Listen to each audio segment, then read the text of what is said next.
Yo, yo, yo, what's up, everybody? Welcome to Friday Night WrestleCast, Saturday Night Edition. That's right.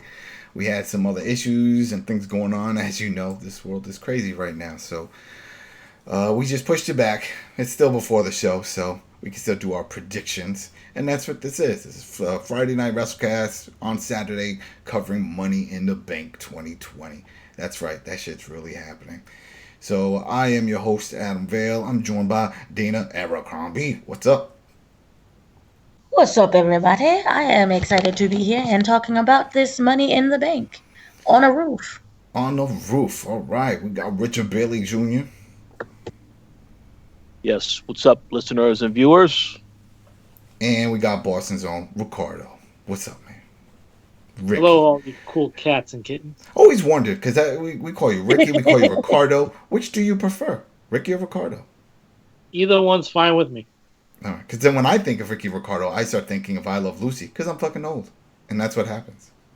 I think It's true story. I actually was named after Ricky Ricardo. And so, yeah. Wait, what? After years and years of getting jokes about that as a kid and just like kind of brushing it off, I found out like a few years ago that that was actually the inspiration for the name, and I was devastated.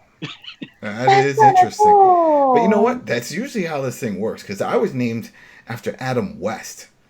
Because my mom was a big Batman fan. And she was at the hospital. She was watching Batman, the old school when it was still on TV. I was born in 1977. And she was watching this.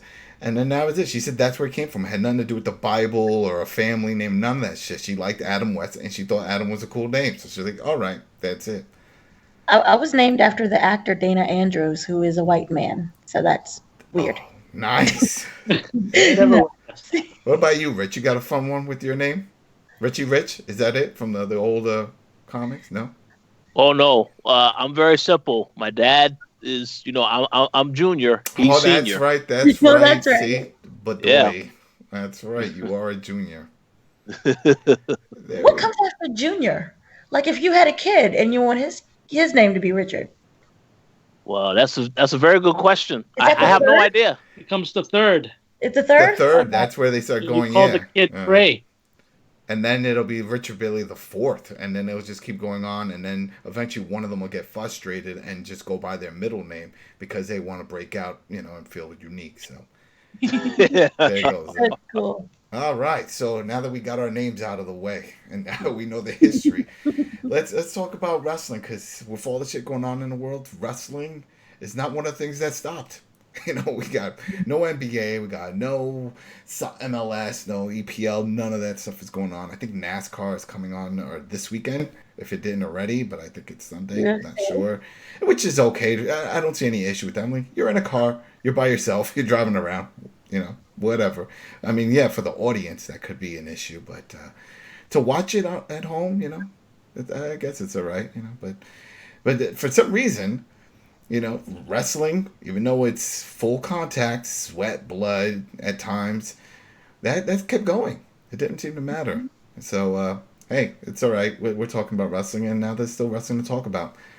All right, so Dana, what's going on in the news of wrestling? Because, there's a lot of shit going on. There is a lot. So, what you got? Two really quick updates. I have been binging a bunch of wrestling books and biographies. JR's Under the Black Hat, if you're looking for something to read or listen to, it is fantastic. He breaks down the entire history of working with WWE and Vince and AEW, and it's just wonderful. So, quick plug of that one. Also, the Bella Twins, they came out with their book, Incomparable, not as good as JR's. For the Wonder fact why. the editing is atrocious, to be very honest with you. It's hard to get through because the editing is just really bad. But the stories, they're not as strong, but some of them really do stand out. So, Yeah, well, I remember you sort of, just to let people know one key story besides the obvious that we know about Nikki talking about her neck and stuff. But you said that she had some tragedy in her life that She had a lot of tragedy. Both of the twins, they grew up with an alcoholic, abusive father. They grew up around abuse. Nikki Bella was raped twice in her life. And she explains that. And you really, this is like the one time when the book gets really raw and honest and it becomes very emotional. And she explains that she also, it deals with a childhood best friend who ended up dying from a car accident and kind of carrying that grief along with her. So there are some very moving stories in it. Also, quickly, it shows like Dolph Ziggler was she dated Dolph Ziggler and he was cheating on her with basically everyone in the company, allegedly. And there was also incidents that she had disputes with AJ Lee. That whole pipe bomb incident with her saying, oh, you only got to the top because of who you slept with John Cena, and how she did not appreciate that. So, and also really interesting to note is that Freddie Prinze Jr. gave them their kind of like their start and nurtured them and helped them in their career. he was part of the writing staff for WWE. He was the writing staff. Oh, wow. He was very approachable and very friendly and just helped everyone along. And so that one was really good. And for like JR's book, there's a lot of different things, but he's responsible for signing Chris Jericho. He talks about Vince McMahon being disgusted by short people and that he doesn't want to sign. He didn't want to originally sign Jericho because he's short. Yeah. Also, he had to lie. JR had to like lie about a lot of the wrestlers' heights in order for Vince to even pay attention to them.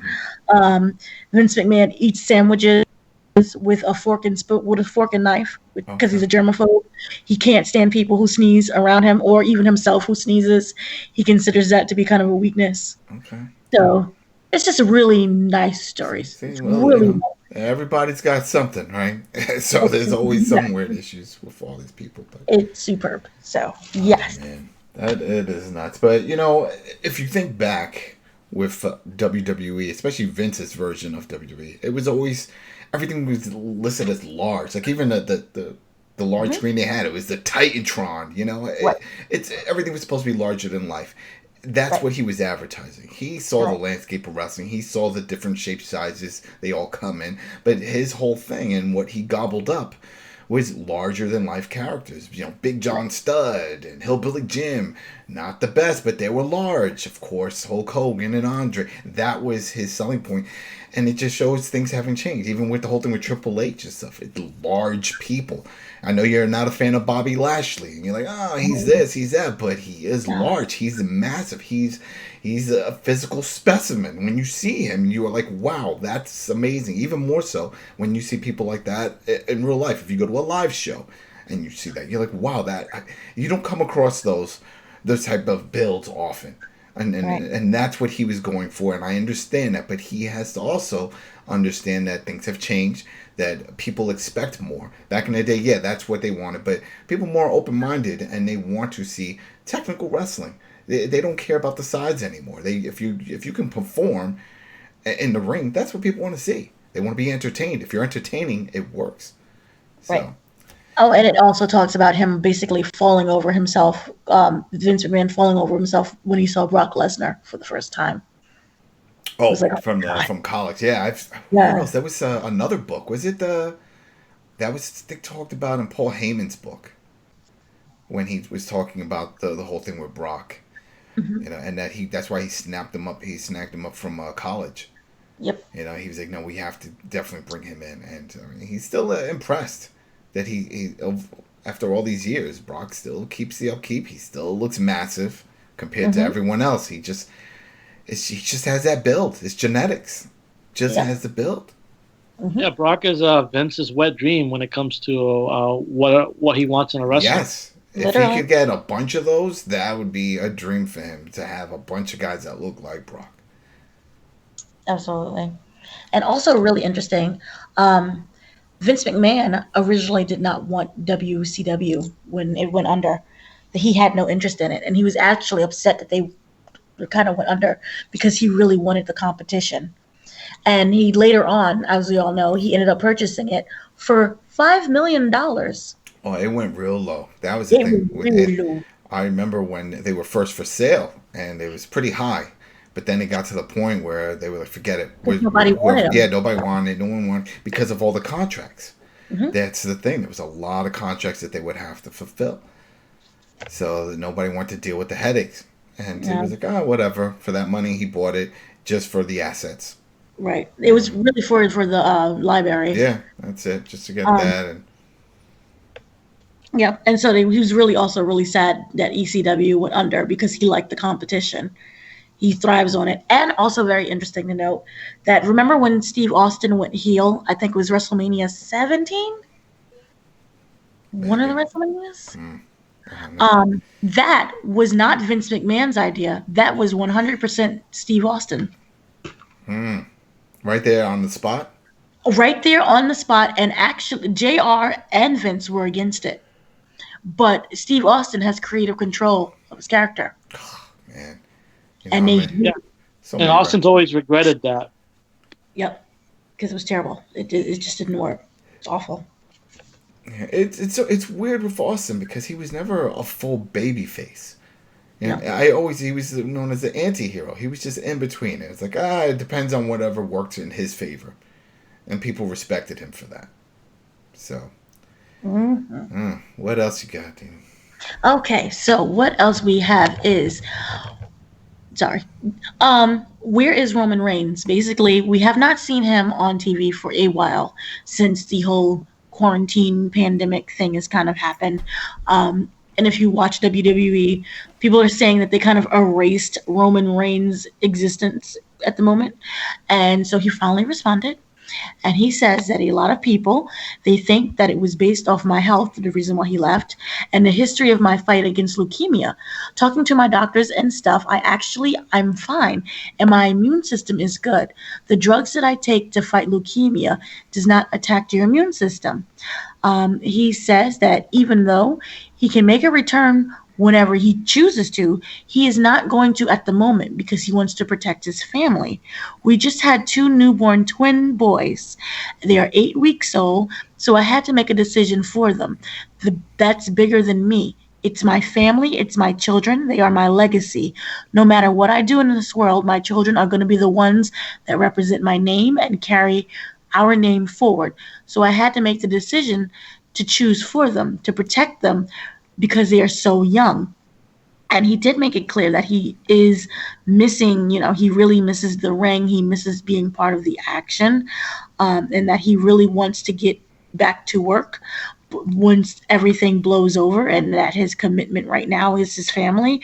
But once everything kind of dies down, he will make the return. But he just does not know when. He's going to take everything day by day. So I'm really surprised from the reaction of just the community itself, the wrestling world. I don't see the issue here. Why are they not talking about?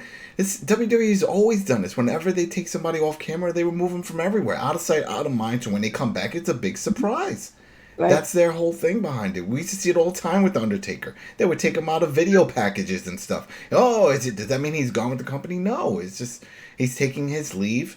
And when he comes back, it's a big surprise. It's like, oh, wow, he's back and looks like this or that. So I don't see the issue. And I remember when Roman said, over a month ago that he was taking time because people started complaining about some stuff. He says, you don't know what's going on in my life and my family. I'm entitled to my privacy and this and this. Why are people attacking? What do they care? It's like he's taking time off. It's his life. He doesn't owe us shit. He doesn't owe anybody anything. This is his choice. If he decides, hey, I'm going to stay home with my family and kids, okay. Why complain about it? That makes no sense. So I don't understand why people are all concerned and, Vince is trying to remove him and this and this and that. I don't believe any of that. They're just trying to get it out of the way so that way people don't keep up with the rumors and the theories of like, they show him in the packages. Is he going to be in the show? And then you'll see those things online. I think he's going to pop up. He's going to fill in that role, for Apollo Crews and all that. No, it's... So I fully understand. He's got family issues. It's stuff, concerns, Okay, fine. So people need to just leave him alone. Leave all these people. There's a few people that was Sami Zayn recently, right? They said, he no-showed SmackDown. And then there was a whole big thing like that. Oh, he's going to be in the doghouse. We don't know. There's a lot going on in this world. Mm-hmm. So you can't.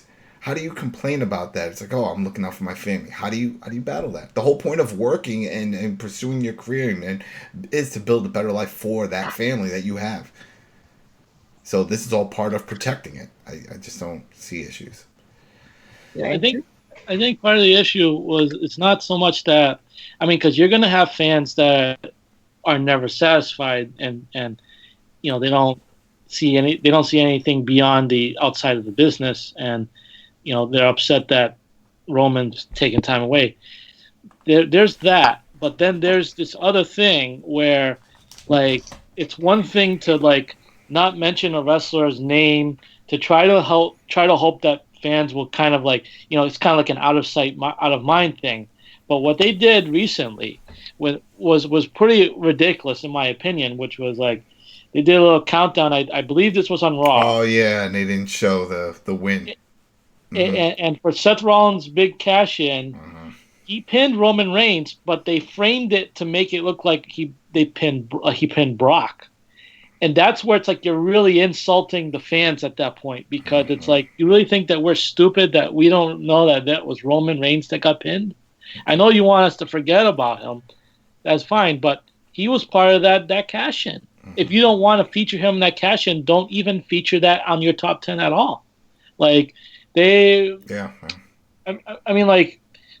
example, Dean Ambrose, when he was out for 9 months before he came back, they barely mentioned him, and that's fine. But they didn't completely wipe him off of video packages altogether.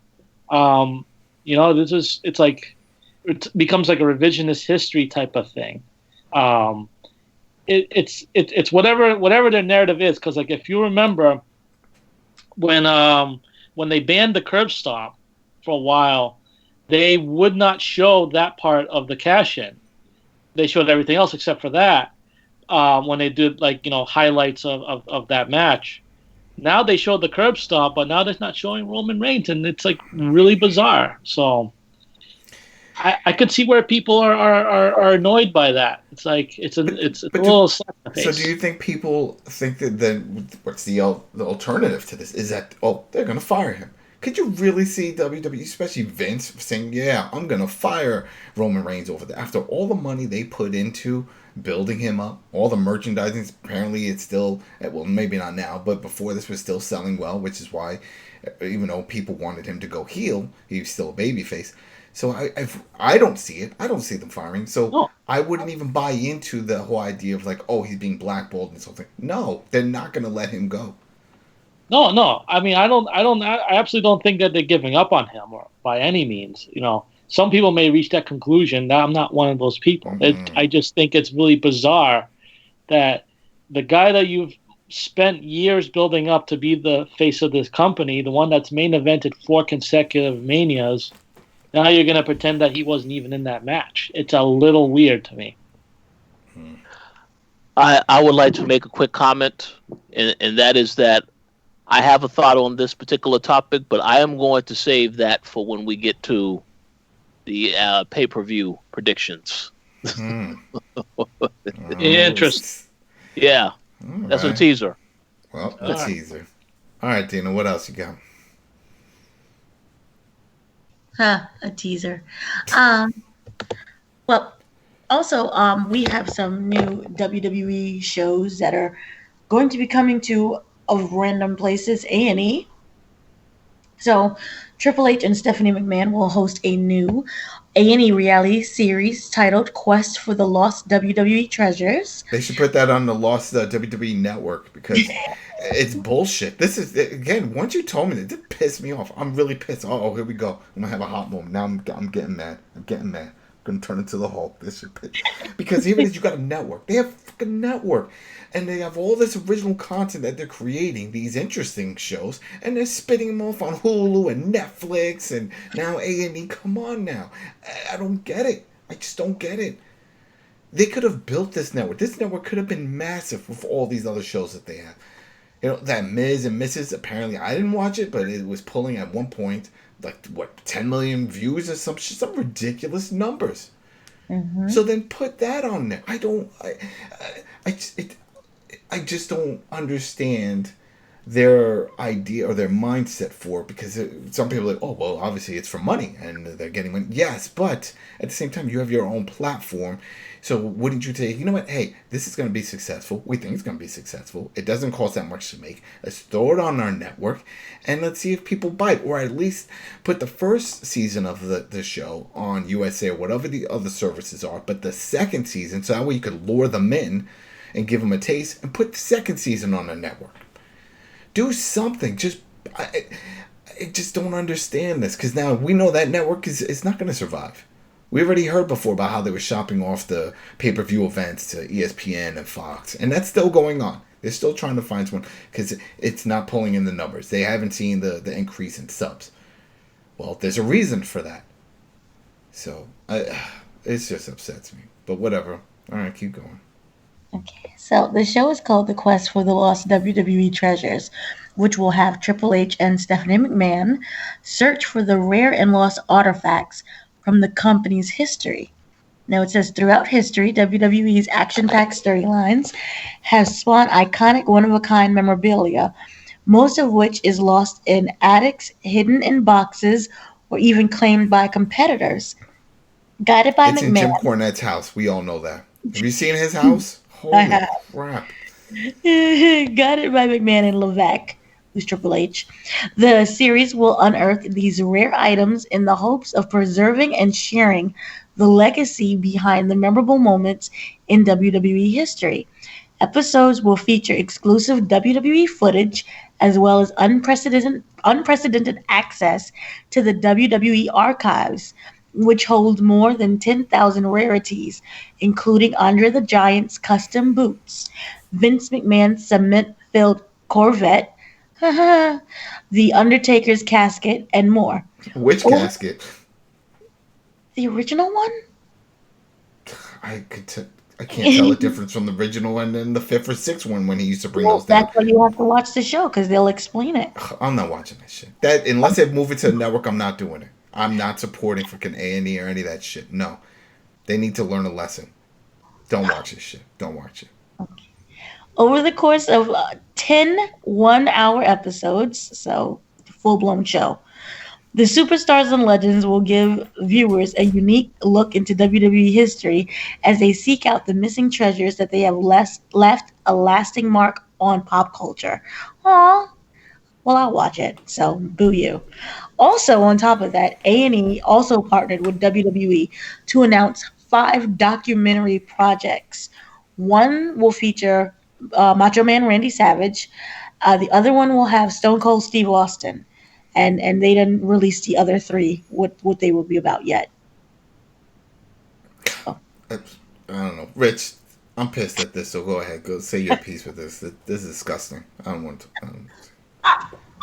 fucking pissed off. That's bullshit. This is exactly... Why are you pissed? Because this should have been on the network. This is exactly what wrestling fans would want to see. I was like, oh yeah, we all love this. This is like what was it? The Pickers show, American Pickers, but wrestling edition. Go ahead, put this on the network. People would eat this shit up. No, it's on A&E, and I'm sure a lot of people that own the network are like, why isn't this on the thing that I'm paying $9.99 for? That's some bullshit.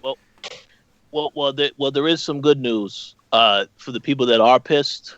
If they're looking for a reason to watch the network, and although many may agree or disagree, they can look forward to The Undertaker's Last Ride show, which will be debuting right after Money in the Bank. Well, the first part night. of it, it turned into a miniseries.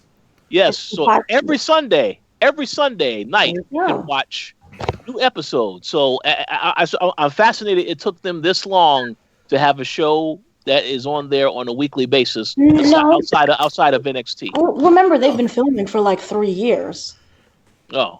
So they had some weekly shows. They had a Ride Along. Remember that? That was fun. Yeah. They had the Camp WWE. I love that. Breaking Ground. Breaking Ground. The NXT show. Yep, they had that. That was a while. the Tales. What was it? Oh man, the one with the animated shorts talking about old stories, road stories. What was that? That Gene Okerlund he narrated. I don't remember, but I know what you're talking You know what I'm talking about. That's they've had a few, but then you got these like the one that you just talked about. That would be great to have on WWE there. Story Time. Yeah, there you go. WWE Story Time. They had a few, or the countdowns when they used to do the countdowns. Those were entertaining. But when it comes to original movies or these type of shows, they go straight to other products. They go straight to Hulu or A&E, and you got Netflix with that new one with the Big Show. He has his own show with that. That Main Event movie, that was pretty good. I enjoyed it. The kids really liked it. That should have been on a network. No, it's on Netflix. So, are any of those WWE Studios movies? No, not a single one. Not a single one. That's sad. Nope, not even Marine 1 out of like 2, 3, 4, 5. What? No. Wow. Not even Lincoln. Remember, they really want people to buy those DVDs. Oh, please. It's just, it's upsetting. Just upsetting. All right, Dana. Anything else in this? I'm mad. You sound so distraught. Sorry. Yes. My mic. Okay, I thought I was on mute. So also, and a weird thing that's been going on is that everyone has been dumping their stock, their WWE stock. In a newly released SEC filing, it was announced that Stephanie had sold over 23 shares of her Class A common stock at $44.29 per share, which roughly equals to around 1 million worth of stock. The McMahons still own 144,952 shares. On top of that, Triple H has been dumping stock, and Kevin Dunn has partially cashed out. He sold nearly 1.5 million in Class A shares of stocks. So don't know exactly what's going on over there, but they're dumping everything. On top of that, SummerSlam is possibly moving because Boston has banned any mass gatherings. All right, wait. Before we do that, because that's another one. But this is big. Because this is where we can all figure out our little conspiracies of why this is happening. Well, this is big news when people involved in the company start selling massive shares. Yes, they still own shares, but they're selling a large amount and getting a pretty hefty amount of money back when you start talking in the millions. So we saw, what was it, last month? Or I think now this is going into May. Probably a month and a half ago when Vince sold a large amount for like $88 million. And this was right before the layoffs. And what I was thinking in my mind was, well, this is what he's going to use the money for. He's going to use the money for payroll and try to keep people still on the roster while all these venues have been shut down. And that wasn't the case. He still did the layoff, and then they filed bankruptcy with the XFL. And so where did this money go? And then now that we start hearing that everyone else involved is selling, this sort of, and this is what I was hearing before as a rumor, but now this sort of puts me in that category of like, yeah, maybe this rumor has some truth to it, that they're thinking of selling the company. If you go to sell the company, you sell your... ESPN. What was that? The rumor was that ESPN was looking to buy. Yeah, that they weren't interested in just getting the pay-per-view rights. They're looking to get the whole shebang. Mm-hmm. And for people that don't know, behind the scenes, the ESPN, their other part of the company that deals with the online hosting services, they host a few. They host MLS and a few of them, and it's also the WWE Network. So it's pretty much already in-house when it comes to that. So nothing network-wise would change if they did buy it. They would just probably merge that into their ESPN Plus. Well, that's Disney wanting to buy everything. Yeah, exactly. So then that's why now, and when I first heard this, I'm like, I don't know about that. But when you start seeing people dumping their stocks, trying to get that money back, I don't know. This might happen. That's what my theory is. I'm starting to lean more toward, they're thinking of selling, or maybe they're in the process of that early stages of selling the company to ESPN or anyone, but it definitely looks like ESPN because ESPN already has the ESPN Plus service that they're trying to fill up with content, and as we all know, Disney owns ESPN. So, I don't know. What about you, Ricky? What do you think? What's your conspiracy on the reason for these people selling large amounts of shares? I mean, it's feasible when you look at it from that perspective of Vince selling those shares and all that, and all these big names selling their shares. It's a little alarming. All the same, I can't wrap my head around the idea of Vince McMahon selling his company while he's still alive. Like he's gonna have that company up until the day he dies. I just don't see him selling it. I'm not sure what the end game here is, but I just don't think that they're gonna sell. I don't believe it. Yeah, that's the way I felt for a long time. I was like, no, there's no way. But with all the things going on financially for them, and it looks like they're dealing with other lawsuits due to the bankruptcy, and that there really was a connection between WWE and XFL, even though Vince said there was no financial connection. So there's a lot going on there, and that's with the stock value dropping. Maybe they feel this is the best way to cash in and get some big money before the stock continues to fall, and then it's almost worthless. You mean get just kind of cutting their losses and be like, okay, cash out now, or else we'll end up with even less money. Yeah. And I'm sure, and this will be similar to how when the Zuffa brothers sold the UFC to that conglomerate, Dana White agreed to the whole thing because he owned some shares of it, that he stay on as president and still run the show. And he has. It's still new owners and all that, and different marketing deals with the whole Reebok and all that stuff, but he's still in control. And I believe that if ESPN, if this whole process is true and it does happen, Vince and the McMahon family would continue to run it. I'm sure that would be the agreement, because who else would you have run a wrestling organization of this size?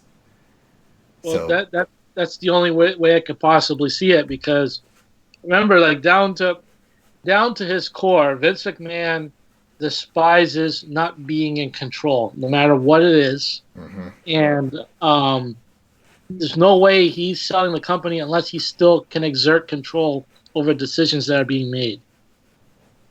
So I don't know. Yeah. What about you, Rich? Yeah, I mean, I pretty much agree with everything that Ricky had to say. I mean, you see that he still has control over, if there are certain people that he just doesn't like creatively, then they're no longer with the company, or they just end up becoming jobbers. So the fact that he still has that level of control, I find it very hard to believe he would sell out the company. Yeah, he can get rid of stocks, but until it actually happens, I don't believe any of that's going to actually happen. I have to see it for myself. Mm-hmm. Mm-hmm. What I was thinking also is maybe they're thinking of going private. I don't know if they can do that. I know they would probably have to buy all that stock back unless they bring some of the shareholders in. But maybe this is something, and it always bothered me when it happened, when they decided to go public. At that time, I got nervous because now you have to bow down to shareholders. You have to make decisions that you normally wouldn't make to shareholders. For example, the layoffs that we saw. The whole thing with the layoffs, and then it was just for the shareholders, that when they had that meeting, they could say they had a profit. It's like, oh, look, we have this profit, and we cut some losses, this and this and that, and now we're going to see lower numbers when in regards to the amount that we're paying out. If it was private, they wouldn't have made that decision. At least that's why I see it. I don't think they would have made that call, and we wouldn't have had the situations take place with the layoffs. So, I don't know. Maybe it won't happen, and it's just financial reasons. They just want to get their money, or a good amount of it, try to make something. I wanted to jump in and talk about real quickly the part that you mentioned with when it turns out that Vince was dipping into the WWE money to promote the XFL, when he originally was flat out denying that was going to be the case. I always knew that was going to happen, that there's no way that Vince was not going to involve the WWE in some way. I mean, I still remember being at the The last Raw after Mania that took place in front of a crowd was last year in Brooklyn, and I was there. And I remember during commercial break, they promoted the XFL, and I was like, "You got to be shitting me right now!" Like, so much for them not using WWE to promote this XFL thing. I knew that Vince was lying. Yeah. And the only difference that I noticed from the previous launch is that he didn't have everybody working behind the scenes. He didn't have Jim Ross there. Remember the other one had Jim Ross, and they had the King doing broadcasting, and they had a lot of wrestlers appear at the football games. Hey, how's everybody doing? It was The Rock and a few others. They didn't pull any of that. They didn't even make any mention of WWE itself or the wrestlers with this new launch. But then again, we only had 2 or 3 weeks of games, and that was it. And it had a good start. I watched 2 of the matches. They were all right. The rules, I had to get used to, but it wasn't too bad. I mean, it's football. Yeah, it didn't have that sports entertainment vibe that the original felt. Mm-hmm. So, I just want to make one final comment on this topic. To go along with the fact that we said that, well, I agree with what Ricky had to say about, I don't think Vince is going to sell the company. Are you retracting that statement? Is that what you're saying? No. I'm not retracting the statement, but I want to also add the fact that when WWE had their financials call, when everybody thought, oh, they're going to be struggling, they're still thriving. So I don't think Vince is in a desperate need that he needs money, so he has to sell the company. If that happens, then okay, maybe at that point we can talk about that. But obviously they're not struggling now financially because the earnings call was positive in terms of the money that they have made. So until I see otherwise, I don't think the company is going to get sold yet.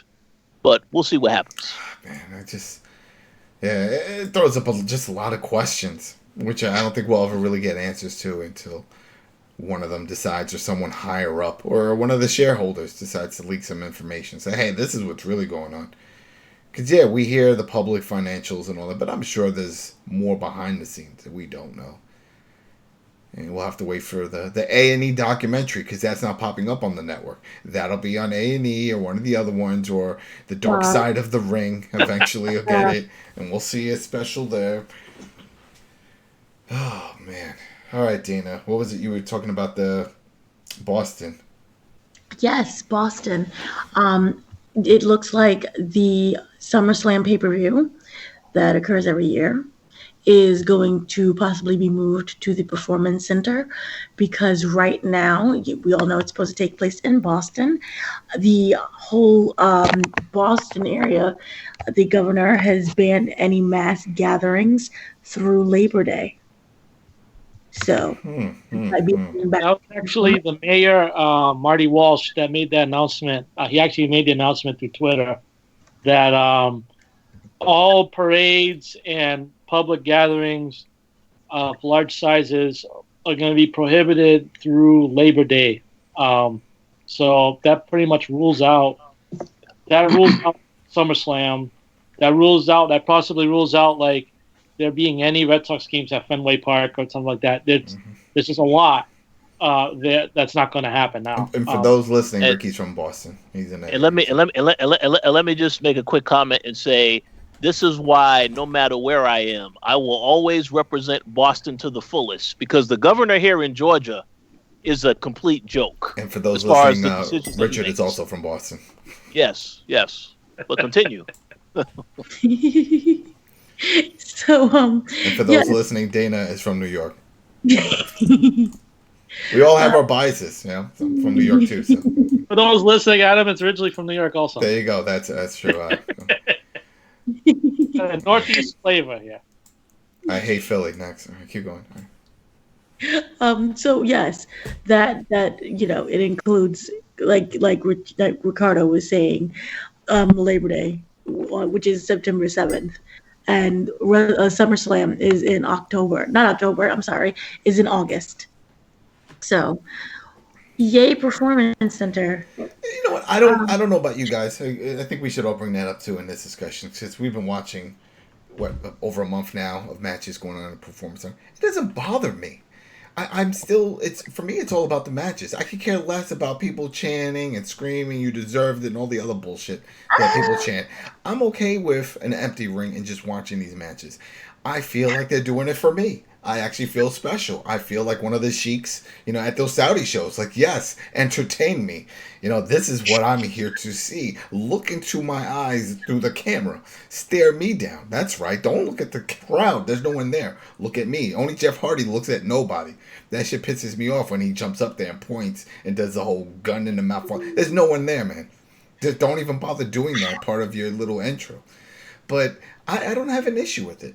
It's fine. But what about you guys? What about Rich? What do you think of this? Have you been watching these empty arena matches or what they're having at the Performance Center?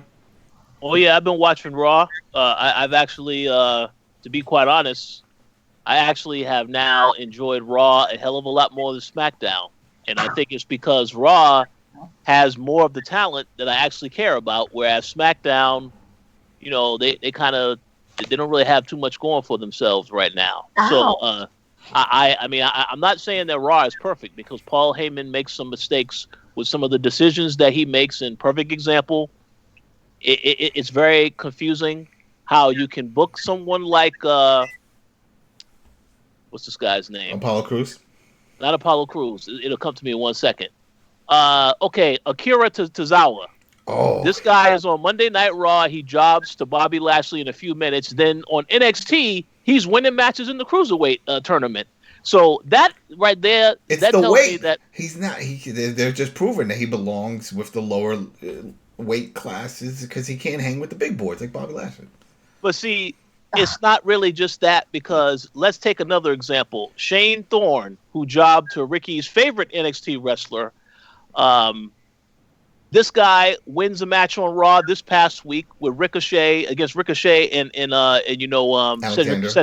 Cedric Alexander. So that tells me there definitely is some miscommunication between Paul Heyman and Triple H in terms of who they want to portray on TV a certain way, because you can't have somebody look strong on Monday Night Raw, then they job on NXT, or look strong on NXT and then job on Raw. That's a little inconsistent. So that's my only issue. But aside from that, I've enjoyed Raw and NXT a lot more than I normally would with no audience, because they have to be more creative because there's no audience there. The promos and all the other stuff, they have to be a little bit more creative with how they handle the show.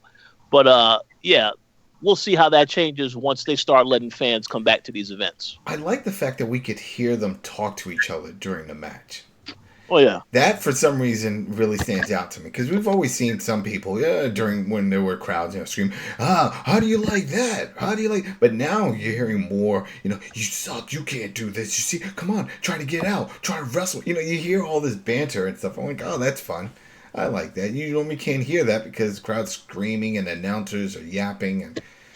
But you can hear it here. And I got to give credit to the wrestlers because this has to be very hard for them. Very hard because it's so silent. And as we know, there are certain audio cues that they have to tell each other during the match.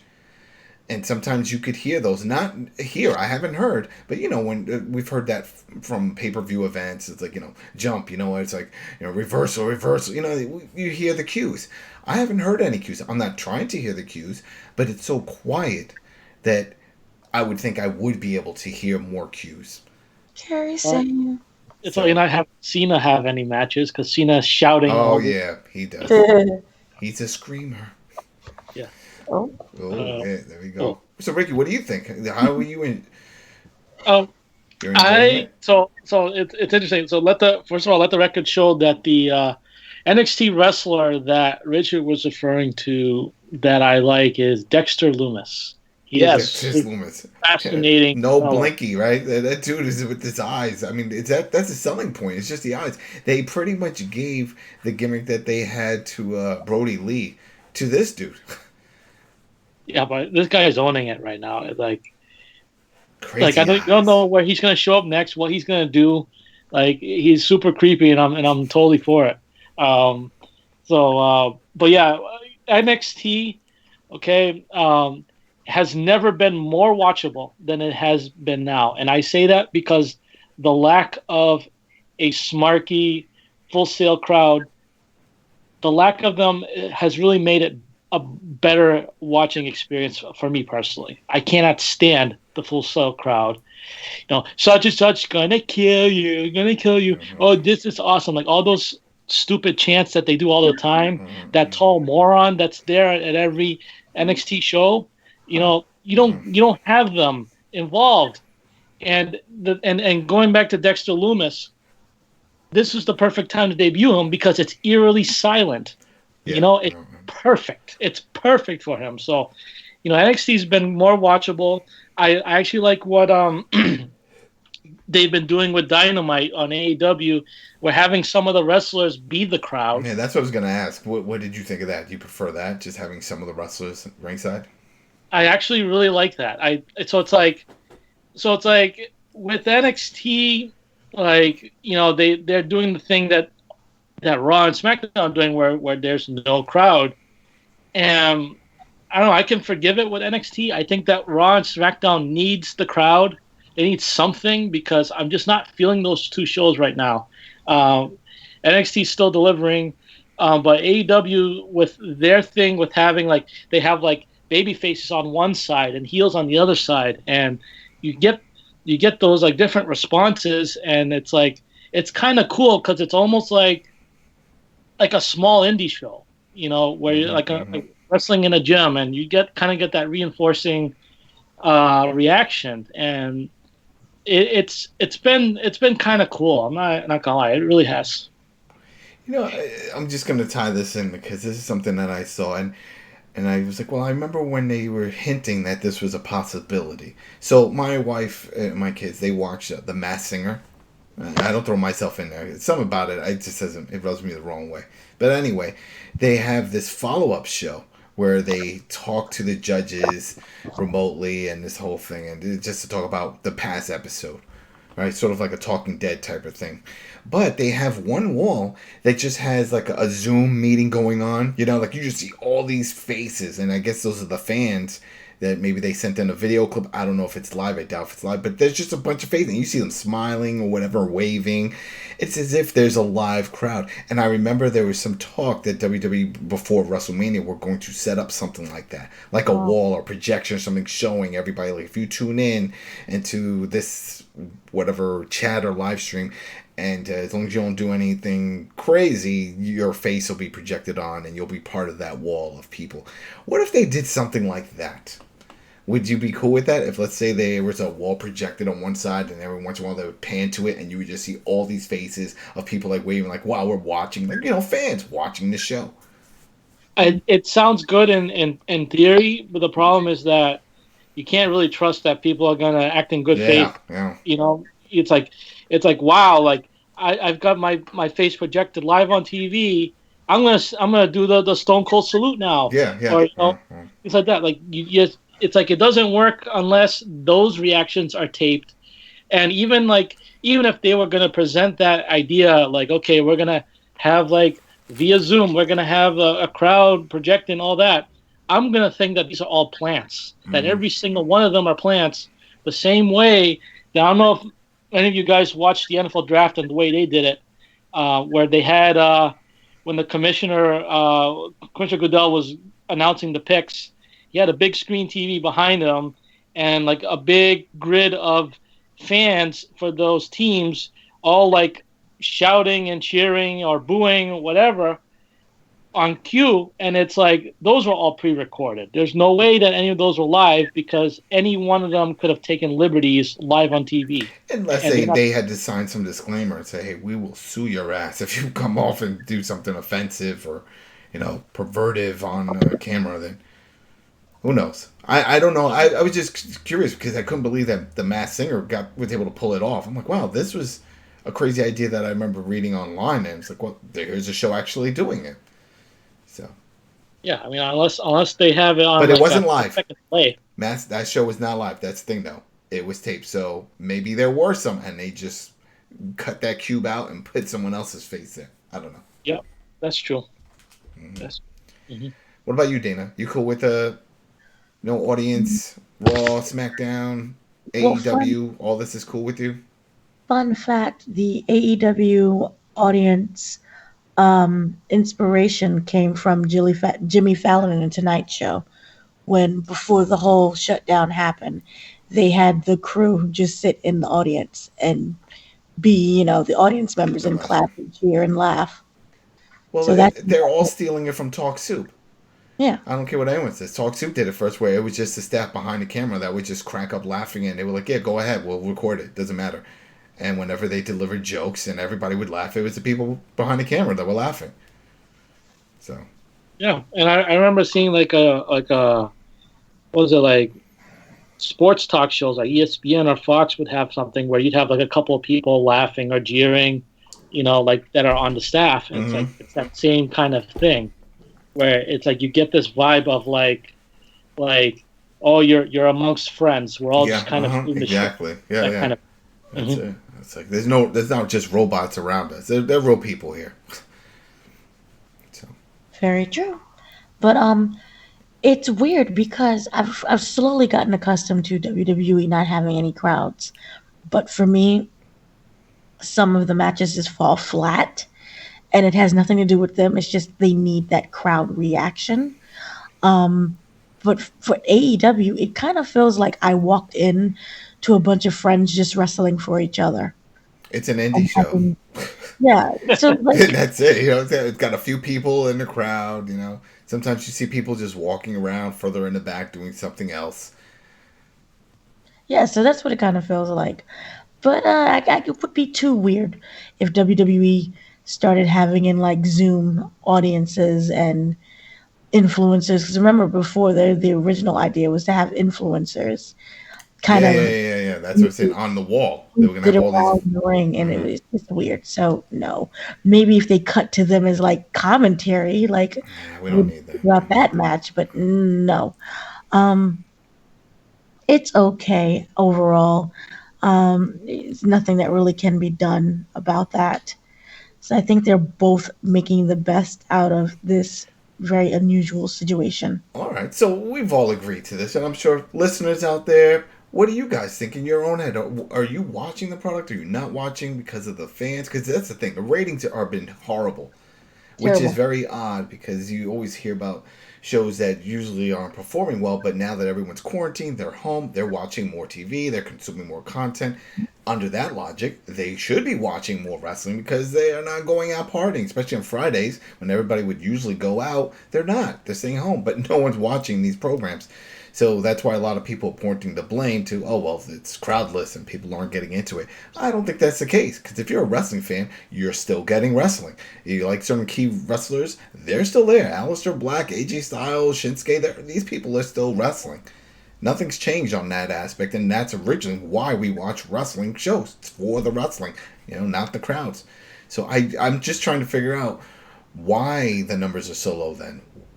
If people are not watching, what's turning them off from the product? Is it the matches? Some matches are good. I don't see any difference compared to when they did have a full arena. I don't see anything really different on that level. So I don't know. Do you guys have any understanding or in your mind of why the ratings are so bad? They're bad across the board. I mean, Yeah, no, that's what I'm saying. Both for AEW and NXT. Total Bellas is like they got their lowest rating ever. Yeah. The Total Bellas, who gives a shit? I just can't. I just can't get in those type of reality shows where people just, this is my life, this is my boyfriend, I think I'm pregnant, who knows? I don't care. I don't care about that type of drama. It's wrestling. I want to watch wrestling. But yeah, all those type of things. People don't care. Who knows? Maybe they're just watching the news. They're concerned about real world events, and they find it pointless to watch anything else. I mean, I think it's just a thing of like, pro wrestling is carny. It's the carny life. And you're not really going to draw the casual person in, because you have to remember that, yes, there's more eyes available now for the product, but there's more eyes available for everything else. Exactly. And I think that they're losing that battle because, Netflix still exists, Hulu still exists, HBO still exists, Disney Plus, all that stuff. They all still exist, and those are all the things that Vince at least has known for the longest time that he's competing with. He's competing with, all these other entertainment options, and they're losing that battle. And even having this quarantine hasn't changed anything for that. So then that brings up a whole new topic, and then a whole new view of all of this is the numbers that we're seeing, at least when it comes to AEW and NXT, it's nowhere. It's not a million. They teeter from like 700K, maybe 800K.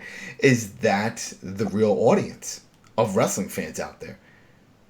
And that if it ever hits above that, that's just the casuals tuning in. But when it comes to the hardcore wrestling fans of these products, and especially what we're seeing with Raw and SmackDown, it's low. There really aren't that many hardcore wrestling fans that tune in weekly to watch these programs. Right? I mean, that's it.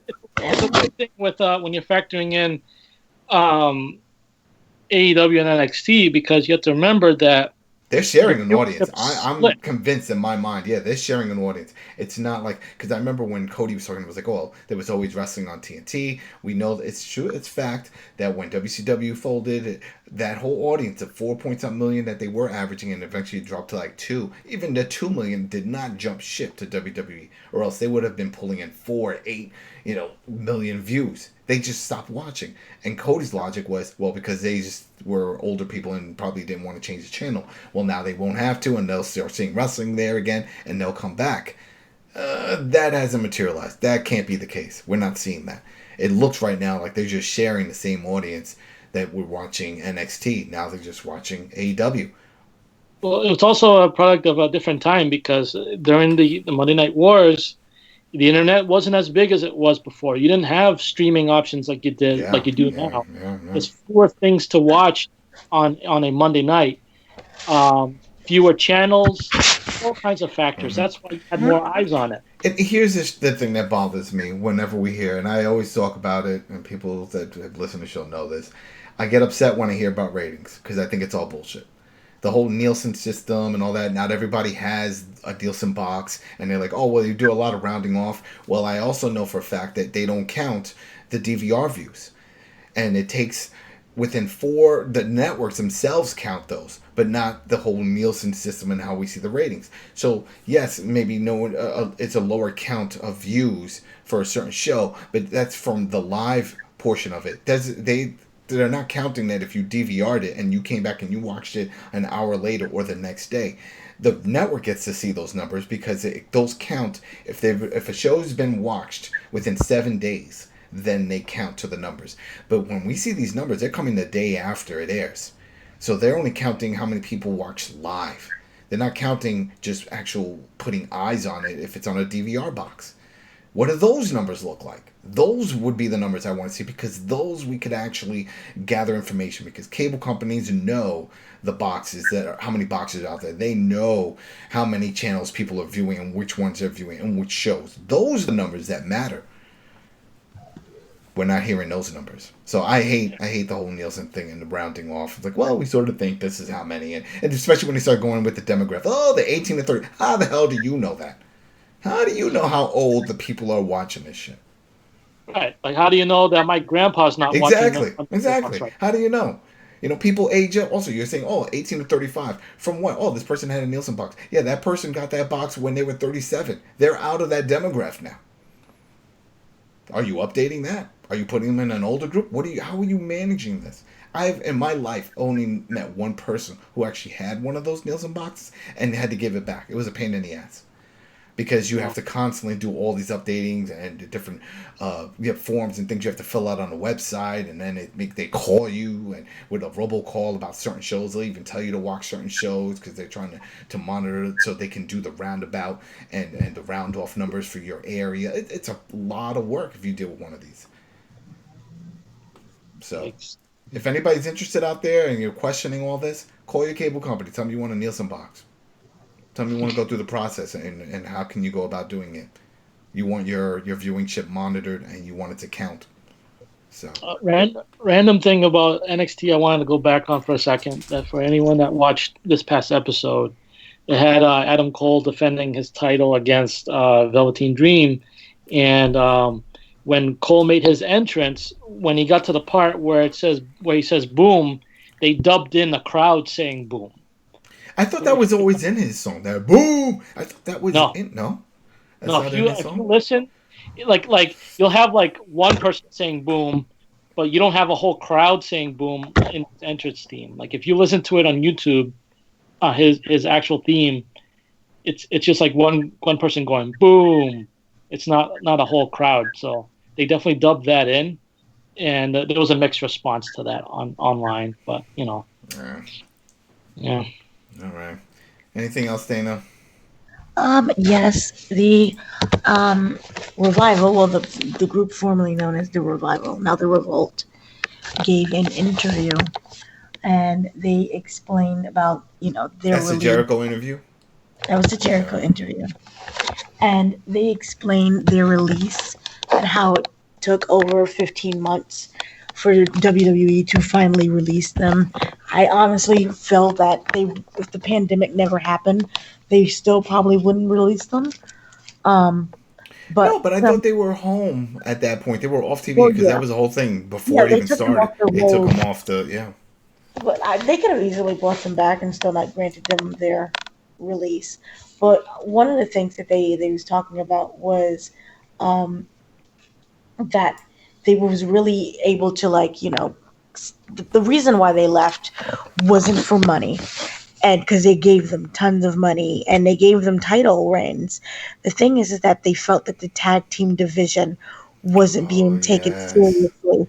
They was very not up angry at the wrestlers themselves, but upset with the decision that, remember when Braun Strowman And the and 10-year-old, the yeah, 10-year-old Nicholas. Nicholas, they won the belts. Hmm. They felt that it kind of dishonored what the actual tag team division was trying to do with the belts, and they wasn't being able to be seen, and they wasn't getting the match qualities and the quantities. They wasn't able to have those good long matches, and it was not they as in the Revival, but the tag team division itself wasn't being taken seriously by Vince, and they wanted to leave to show that this is what tag teams can do and look like outside of the company.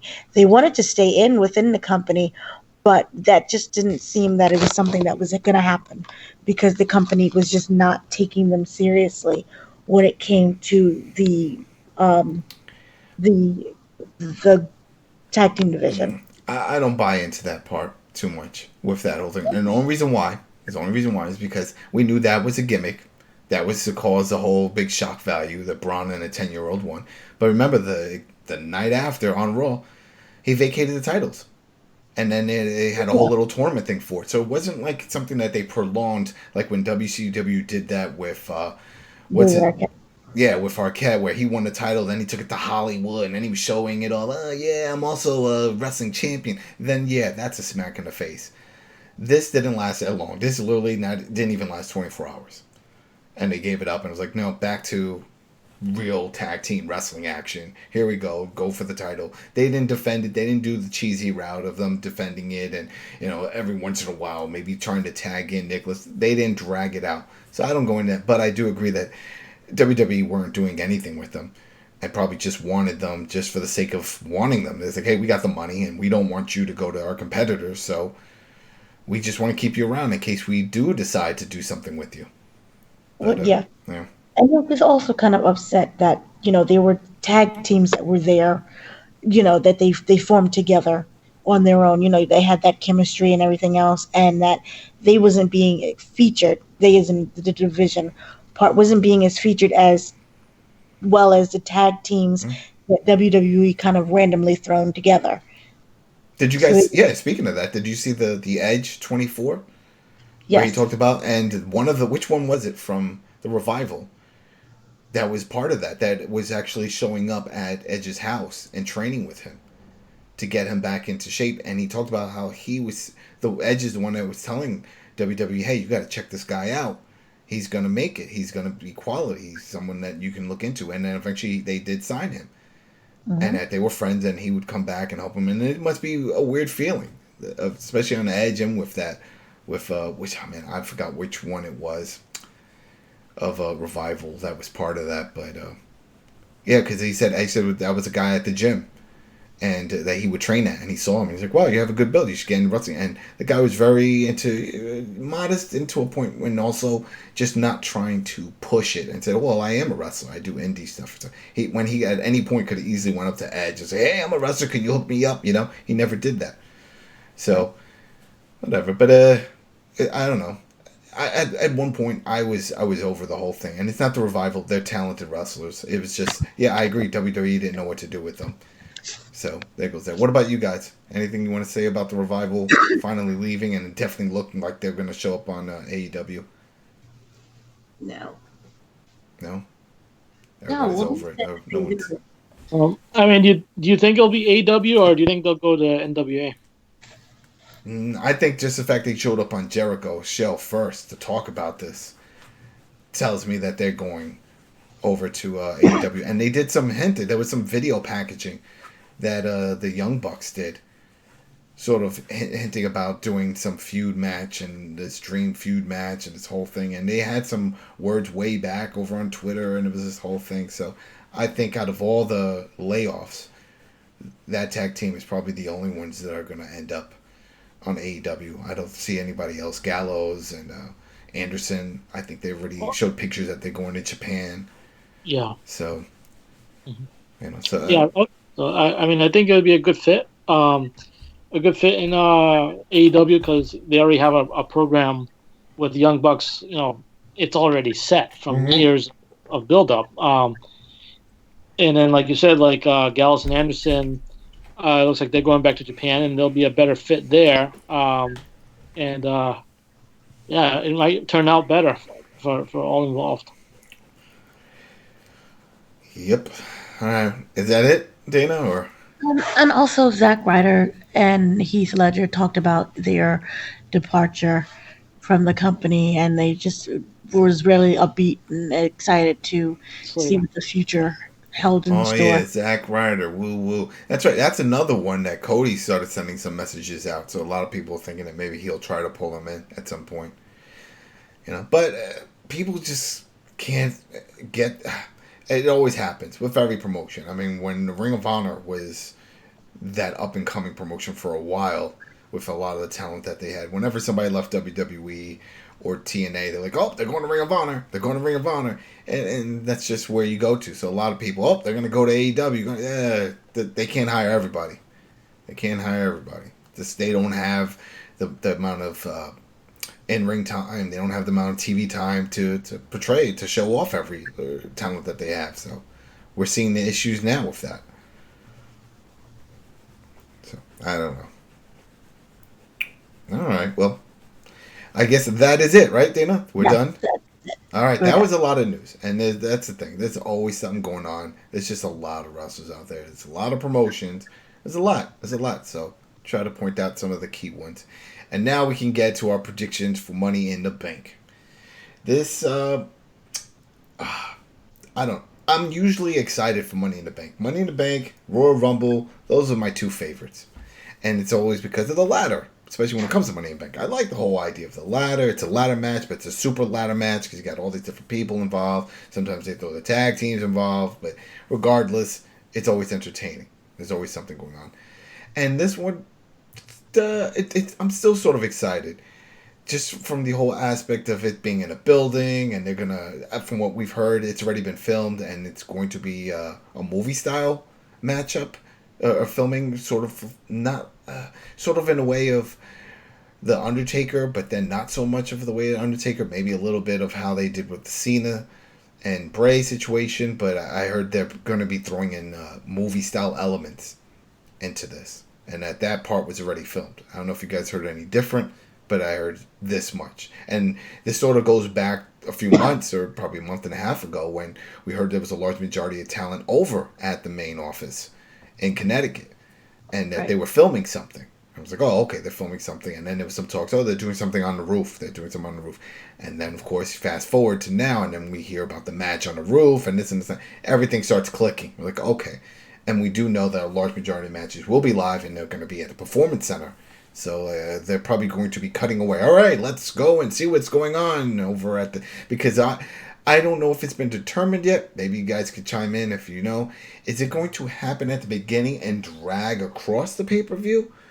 Or is it just going to be, all right, now we're going to the men and women's Money in the Bank match, and this is going to be the remainder of this hour? Anybody know? It probably makes the most sense that the Money in the Bank match closes the show. One, because that's what the pay-per-view is about. And two, if it's true that that every other match is going to be at the Performance Center, well, you can't cash in your Money in the Bank when you're all the way in Connecticut and everyone else is in Florida.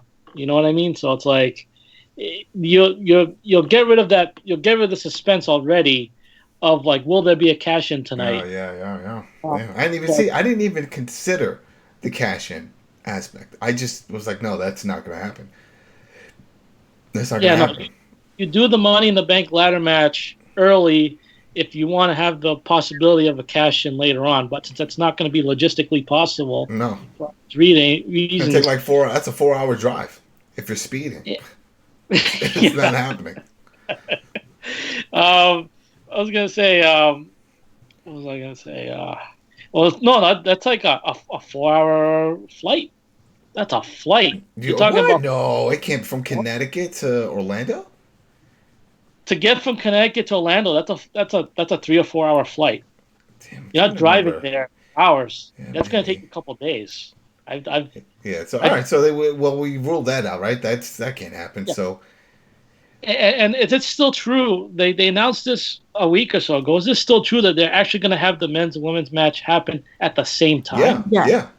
Yes. That's what I was saying. That's why I'm thinking if it were going to start at the beginning of the pay-per-view over at the main office, the corporate office, and then sort of cut away, or maybe have like a picture-in-picture whenever there's a match. It might be too much. I'm just trying to figure out how entertaining it's going to be when they do say, all right, I would assume you're going to dedicate a full hour to this main event, since you're having both the men and women's Money in the Bank match simultaneously, right? So it's... Yeah, I think it'll be a full hour, and like, if the thing is taped, then that comes to their advantage, because then they can, crop in and cut out the boring parts and then put in some entertaining parts, and you won't miss anything, right? You won't miss anything. You'll get all the big spots and everything, because otherwise, if you try to watch that live, it's too chaotic. Mm-hmm. Mm-hmm. But since it's taped, they can edit in and dictate what you see, so it's no different than like the scene in the hangar scene in Civil War, where it's all chaos, but you get segmented parts of the fight that you get to see. That's what they would probably do with Money in the Bank. All right. Well, there you go. We're done. Thanks. All right, bye. No, the first match, so we'll start it off with. We were just trying to figure out how we think they're going to film this, or split this into, or put this into the show. But we'll get into the actual match and predictions of that one. But let's start off with the first match, the kickoff match. That's Jeff Hardy versus Cesaro. Singles match, standard. Let's start off with Dana. Dana, who do you think's going to win this one? Oh, I think you're muted, Dana. Oh, she's muted still. All right, Ricky, who do you think's going to win this one? Well, Hardy versus Cesaro? Yeah, the kickoff. I'm going to say Hardy. Hardy. He has to. This is his comeback match. You just had him come out, and he did this whole thing, and he kicked Sheamus in the face, and he did his swanton. He's doing that whole thing. You can't have him lose his first official, quote-unquote, match back during his comeback. It still bothers me that he's still coming out from the 1990s version of himself with the music and the outfit.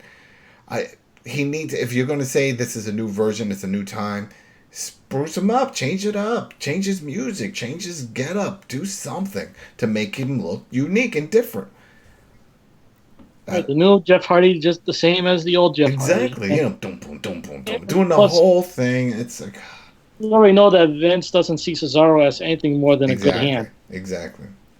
Yeah, so it sucks. But, all right. Rich, what do you think? Jeff, Cesaro.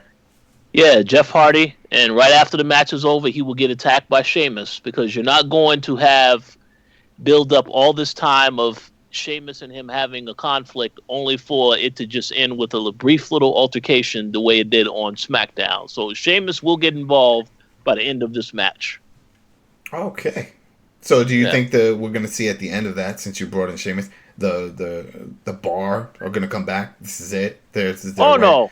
Cesaro is in the artist collective, so I don't think that he. I don't see that happening. But I'm just saying that there's definitely unfinished business between Sheamus and Jeff Hardy. Mm-hmm. Yeah. Okay. Dana, you still on mute? You're mute? Oh, I think she's still, something's going on her end. All right, so we'll move on to the next match. All the reports I've seen, they just have listed as 2 and 3 for the main event, but I'm going to skip past those. We'll save those for the last one. So then we'll go down to another match, which is Bayley versus Tamina for the title. Rich, start this off because I have a lot to say with this. So go ahead, start this off. Yeah, we talked a little bit off air about it. You know, yeah. Well, I personally, I would love to see Tamina win, just to throw something out of there very random. But I mean, it's obvious that they're building towards Bayley having her finally having another feud with Sasha Banks. So Bayley will most likely win with the assistance of Sasha Banks. I mean, I didn't hear anything about Sasha's ban from this match, so I'm pretty sure Bayley's going to find a way to win the match, though. So I have to say Bayley. You say Bayley. Ricky, what about you? Yeah, I echo what Rich says. I think that it's just Tamina's a victim of timing here, because I think the thing that they're building towards is Bayley versus Sasha, and it was supposed to be Sasha taking the belt in her hometown for SummerSlam, but sadly that's not going to happen now. She may still have it happen at SummerSlam, just not in Boston. But I think that Bayley needs to have that belt for that moment to be extra special. So Tamina's out of luck here, and that's a little too bad, because she's been pretty entertaining on her social media recently. And it's for the first time since I've seen her career that I was actually on board with her getting a title run, but that's not going to happen right now, I don't think so. Bayley retains. I am so tired of the Bayley Sasha back and forth. That this reminds me of Tommaso Ciampa and Johnny Gargano. Their feud. Constantly on and off, on and off. One person's babyface, other person's heel. Then they flip-flop on that role. Tired of it. I'm not looking forward to seeing a Bayley Sasha again.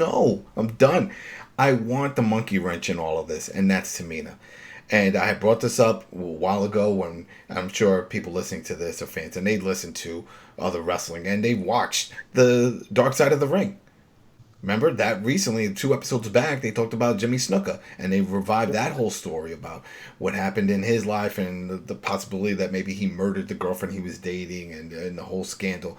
And that concerned me, because it just so happened the timing of how Tamina's finally getting this push, and then it gets brought back into the limelight of what her father did.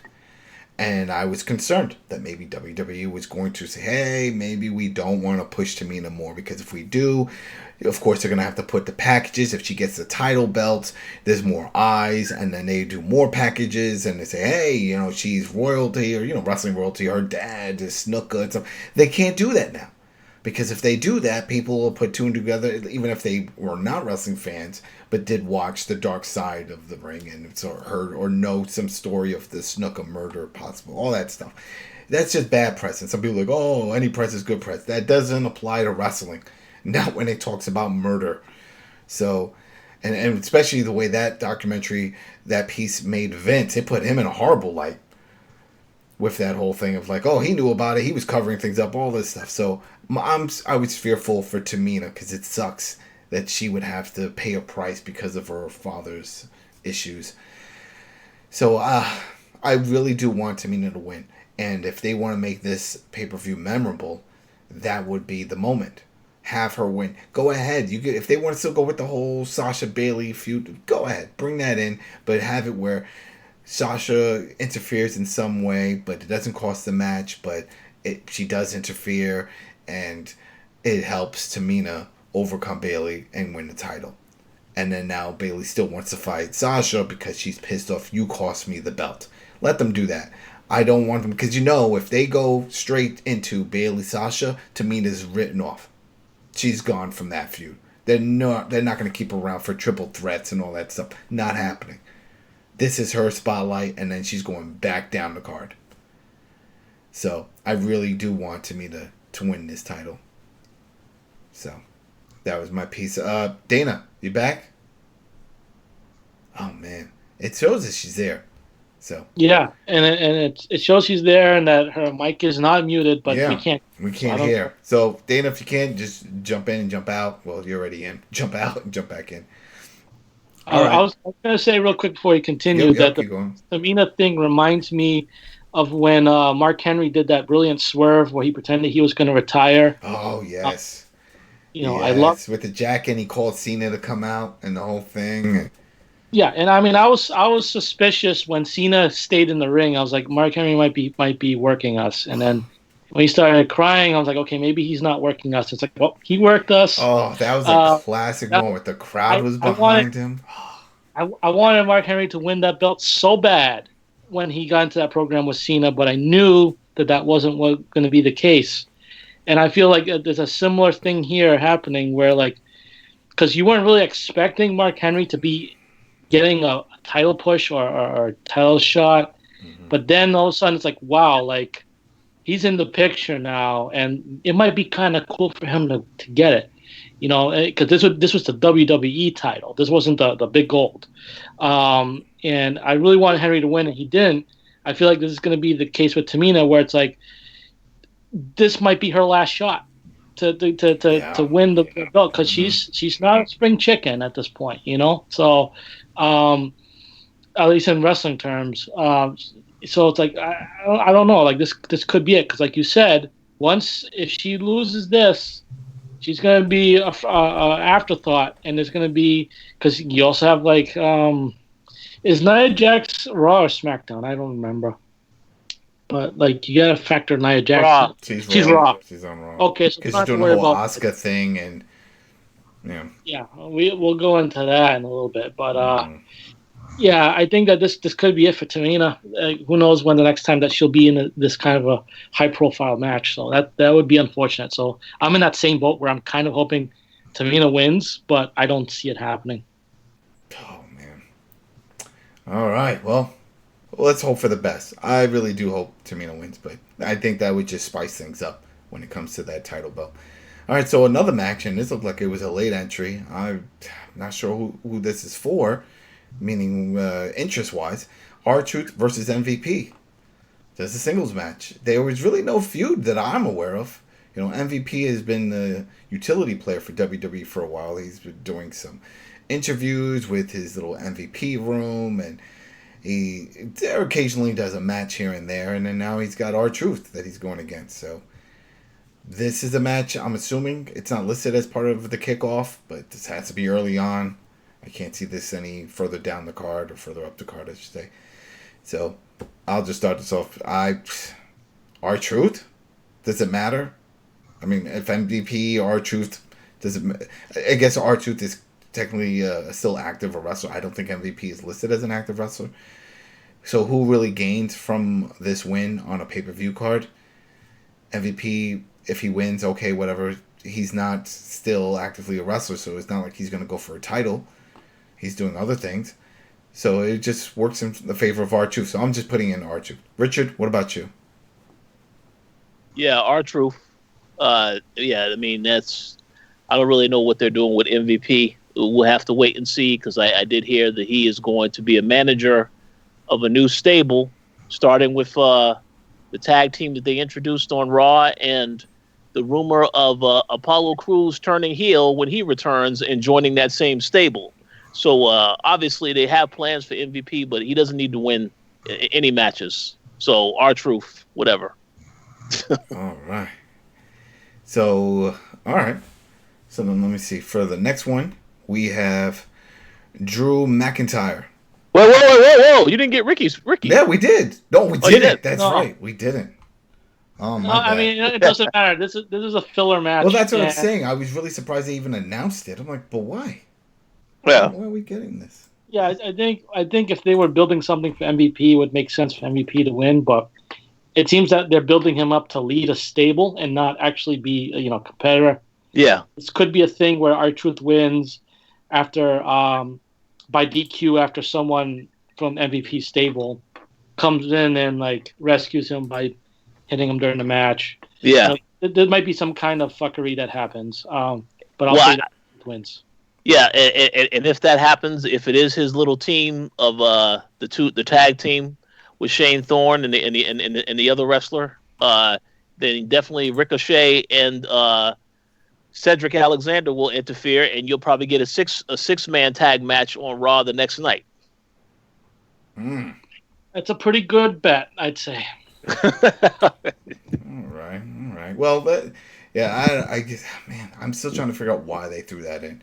Only because. And then you'll have Andrade and Garza and Theory show up, and we'll make it a triple threat to add more filler to Raw. Oh yeah, that'll be great. That's amazing.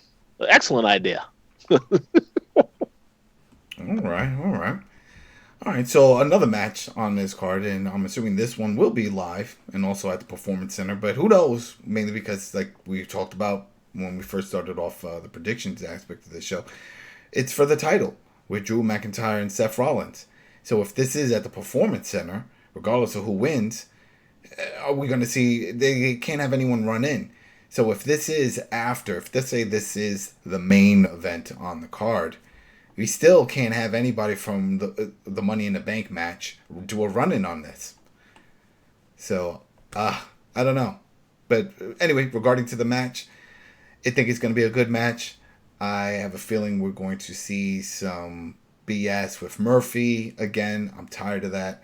I'm not a fan of the whole Messiah Seth Rollins gimmick. It seems like it's following in the footsteps of what Bray was doing when he had his group with the family, the Wyatt family. Yet he has only one follower.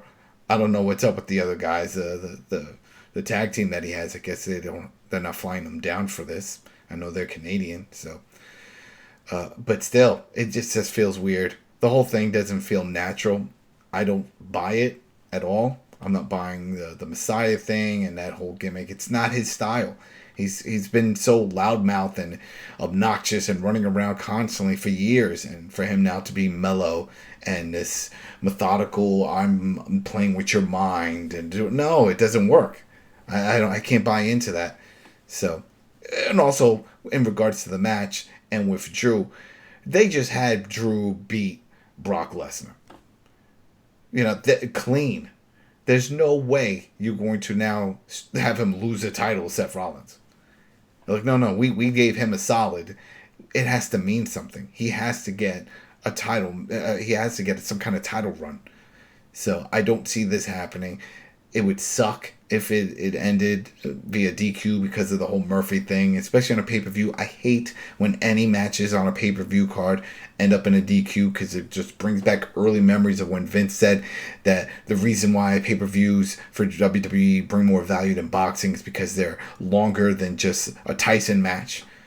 And it's like, okay, well, if you have a longer match and then you squash it with a DQ when it was for a title, it undermines the whole 20-minute match you had. No one cares because there was no end result. It was bullshit. At least we're not going to hear that in a boxing match. So I say Drew wins. He retains. It'll probably be an entertaining match. It looks like they're going to be given time to perform. So it'll be an entertaining match, but I'm still not buying into the whole new Messiah Seth Rollins gimmick. And not interested in that. So I'm just going to go with Drew. What about you, Rich? Yeah, I mean, I believe they already have opponents lined up for Drew. And I honestly don't believe that this is going to end in a DQ. I think he'll beat Seth Rollins clean. Seth Rollins, I guess they're going to do something else with the character beyond what they're doing right now. We'll have to wait and see. But yeah, I mean, Drew McIntyre will win this match. And then he will eventually have a feud with Jinder Mahal because we already know that's coming. I mean, it's pretty obvious that's coming. But yeah, Drew McIntyre will win the match. That's my pick. Okay, Ricky. Yeah, I'm on board with Drew retaining. You know, you had the guy close out WrestleMania for a reason. You know, not to just drop the belt. You know, a month later. I think that, and I do like the idea of like Drew having a feud with Jinder Mahal.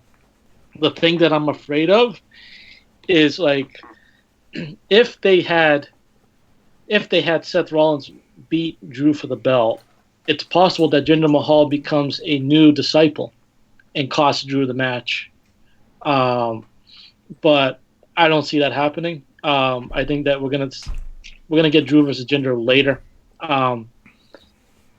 As far as Seth Rollins' gimmick, I'm actually kind of enjoying it. He's more interesting right now than he was as a white meat babyface last year. And granted, like I don't see him like as like I said, like I don't see him either as being like the slow, methodical, you know, serious guy. It was better when he was that like smarmy little shit when he was with the authority and all that. That was his best, the best version of him. But this Monday Night Messiah gimmick, I was having this discussion with Rich and a couple of other friends that we have, that I think that AJ Styles would have fit that gimmick better, especially after just coming out of a grave. You know, I rose from the dead, and I can save Raw from the dead as well. You know, that could be AJ Styles' whole thing.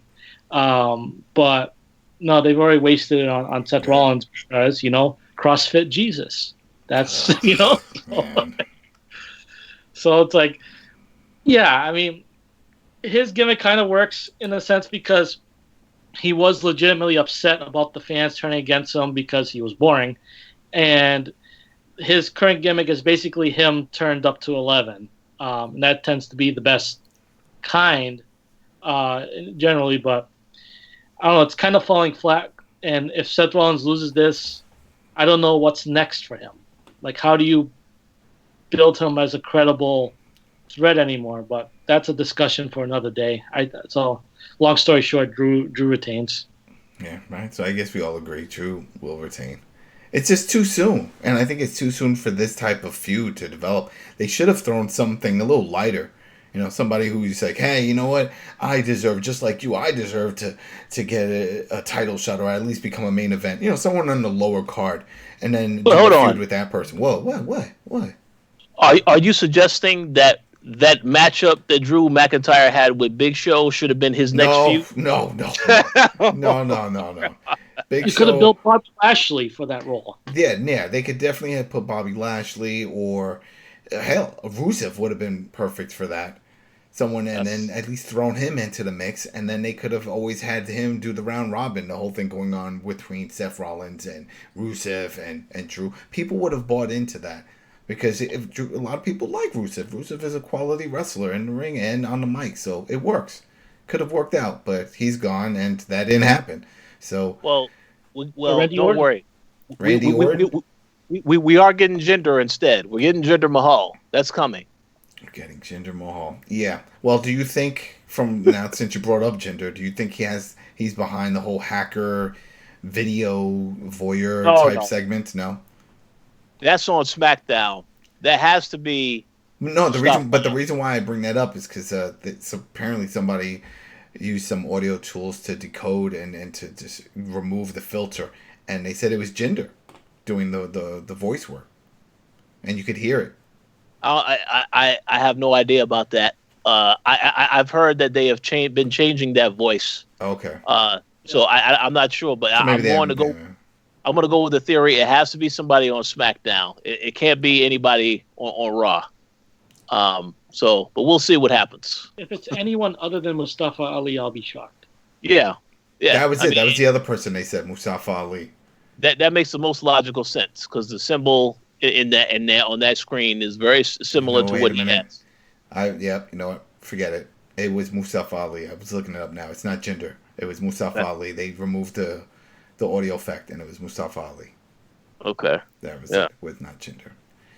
All right, yeah. So, well, that'd be cool. See, there you go. Throw him into the mix. But I don't think if he does become that, if it gets announced that he is that person behind it, he's not going to be straight into the main event. He's not going to be a top tier. He's going to be messing around mid card. I don't see them throwing him in. No, this is just I don't know if you remember the GTV thing. Yeah. I remember that. They all thought it was going to be Goldust, but they just never revealed who it was. But they'll reveal this one. It's going to be Ali, in my opinion. Or even when they did the commissioner, remember with the laptop? And the commissioner is saying, wait, hold on. I have... Anonymous broad general manager. Yeah, that's it. The anonymous general manager. And I quote, I was like, oh, here we go. With the AOL email sound. Man. That was pretty bad. All right. So this match should be fun. This is one of the ones I'm looking forward to. And this is that Fatal 4-Way Tag match. The New Day, who are champion again, versus Miz, Morrison, the Forgotten Sons, and Lucha House Party. So, am I missing one? I'm missing one. No, that's it. That's it?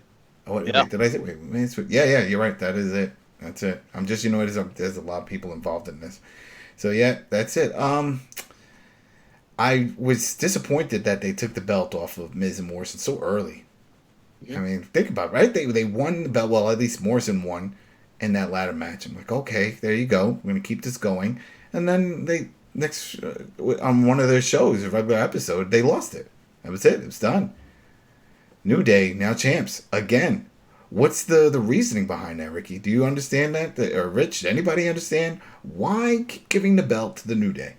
Well, I understand, but let's go to Ricky first. I mean, I don't understand. Like, I think that if they wanted to give it to New Day so bad, they could have waited a few weeks and waited till Money in the Bank to make it happen instead of doing it on a random episode of SmackDown. Yeah. But that's what they did. I don't know. All right. Well, see, there you go. No one knows. It doesn't make any sense. So here we go. Now we have this Fatal 4-Way. I still want to root for Miz and Morrison. I think they have more to offer in regards to the title, and then those little video packages they were doing, and then they made that cheesy music video for that song or that chant they're trying to get over. Obviously, you can't try to get any chant over when there's no crowd, so that gets put on ice for a while. But then you put the Forgotten Sons in there, who just came up from NXT. They're quality, but it's too soon to give them the title. You can't do that. You can't just bring them up and then throw them in a match like this and then they win the title. Because then once they lose, then where do you go from there? So what happened to American Alpha? When they got called up to SmackDown, they won the tag belts and then they lost it, and that was it for them. That was it. That was it. So I don't want to see that happen to Forgotten Sons, or they will be living up to their name. They will be forgotten once this is over. They already are. They already were forgotten in NXT. So that is the perfect. You know what? The truth is, they had a short run in NXT. They had a very short run. I don't even think they won the titles. Did they win the titles? They never won the titles. No, right? They never won the titles. They feuded with what you call it, the Street Profits. But they never got the win.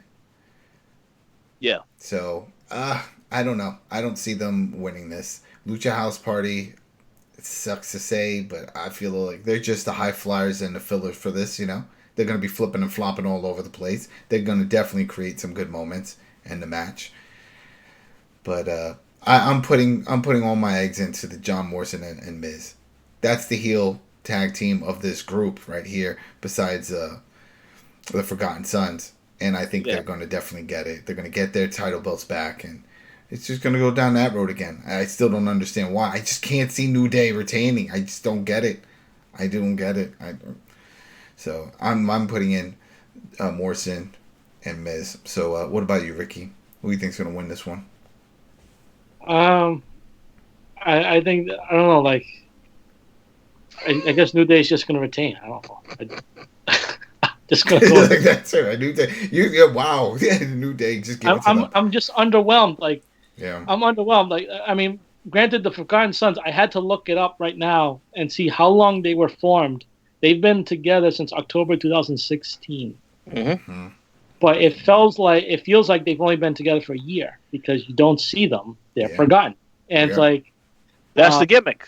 That is a gimmick. They weren't doing much. They didn't get much, not until like the past year, where they really started pushing them into getting merch and doing that whole thing. But yeah, you would see them every once in a while on NXT, but that was it. Yeah, I thought Miz and Morrison were gonna get a longer run than they did. Yeah. That they dropped it, and especially after retaining the belt at WrestleMania, it's like, okay, so you're not giving it up just yet. Okay, you got a little more ways to go. You just gave it up like a few weeks later, and now you look at, so the New Day is overexposed. We've seen them forever. They've had the belts forever. Miz and Morrison seem like the best heel tag team option, but they just dropped the belt. I don't see them getting it back now. And then Forgotten Sons and Lucha House Party are the two, I guess you would call them the upstarts, the younger up-and-coming teams. Oh, boy. But neither one strike me as a team that's going to just win it. Like, I guess it's just going to be the New Day by default. That's, I don't know. Man. All right, so I would like to. I'm gonna give my pick, and I'll make a few comments here. This is the reality check. The reason why the New Day are the champions once again is because they refuse to break this team up and give them single pushes. Because Big E won that match. Mm-hmm. Now the thing about that match is that John Morrison wasn't in the match, so technically John Morrison never lost the tag belts, and yet they. What should have happened is Miz and Morrison should have got a rematch after that instead of being thrown into this fatal four-way, because that's not fair to them, because John Morrison never lost the belts. So I definitely am rooting for the Miz and John Morrison also to win the match, because again, John Morrison never lost his tag belt. But I will say this. The fact that they throw the Forgotten Sons in this match and these guys just came to SmackDown, I would not be surprised if they just decide, let's have these guys win, just out of nowhere.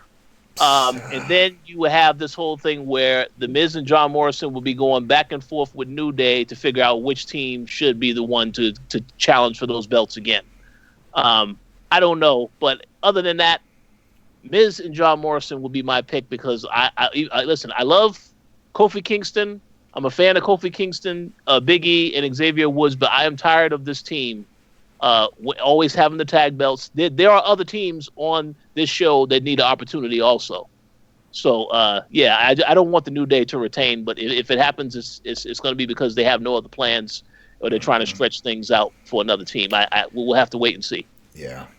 I mean, I'm in the same boat. Like, mix it up with the tag division instead of it be like New Day and Usos all the time. But it's like, oh, speaking of that, I thought the Usos were pretty much going to be in this, but then they put the Forgotten Sons because of what happened, which was Jay that got hurt. Yeah. Jimmy got. It was Jimmy. Jimmy got hurt. So yeah. He's out for 9 months. Yeah. So his brother and him will not be on TV for 9 months. Oh, you think they're going to pull that? That they're just not going to let one roll? Oh, yeah. That's not going to happen because... Oh, no, go ahead. No, last time, like, when Jey Uso got injured, it was WrestleMania...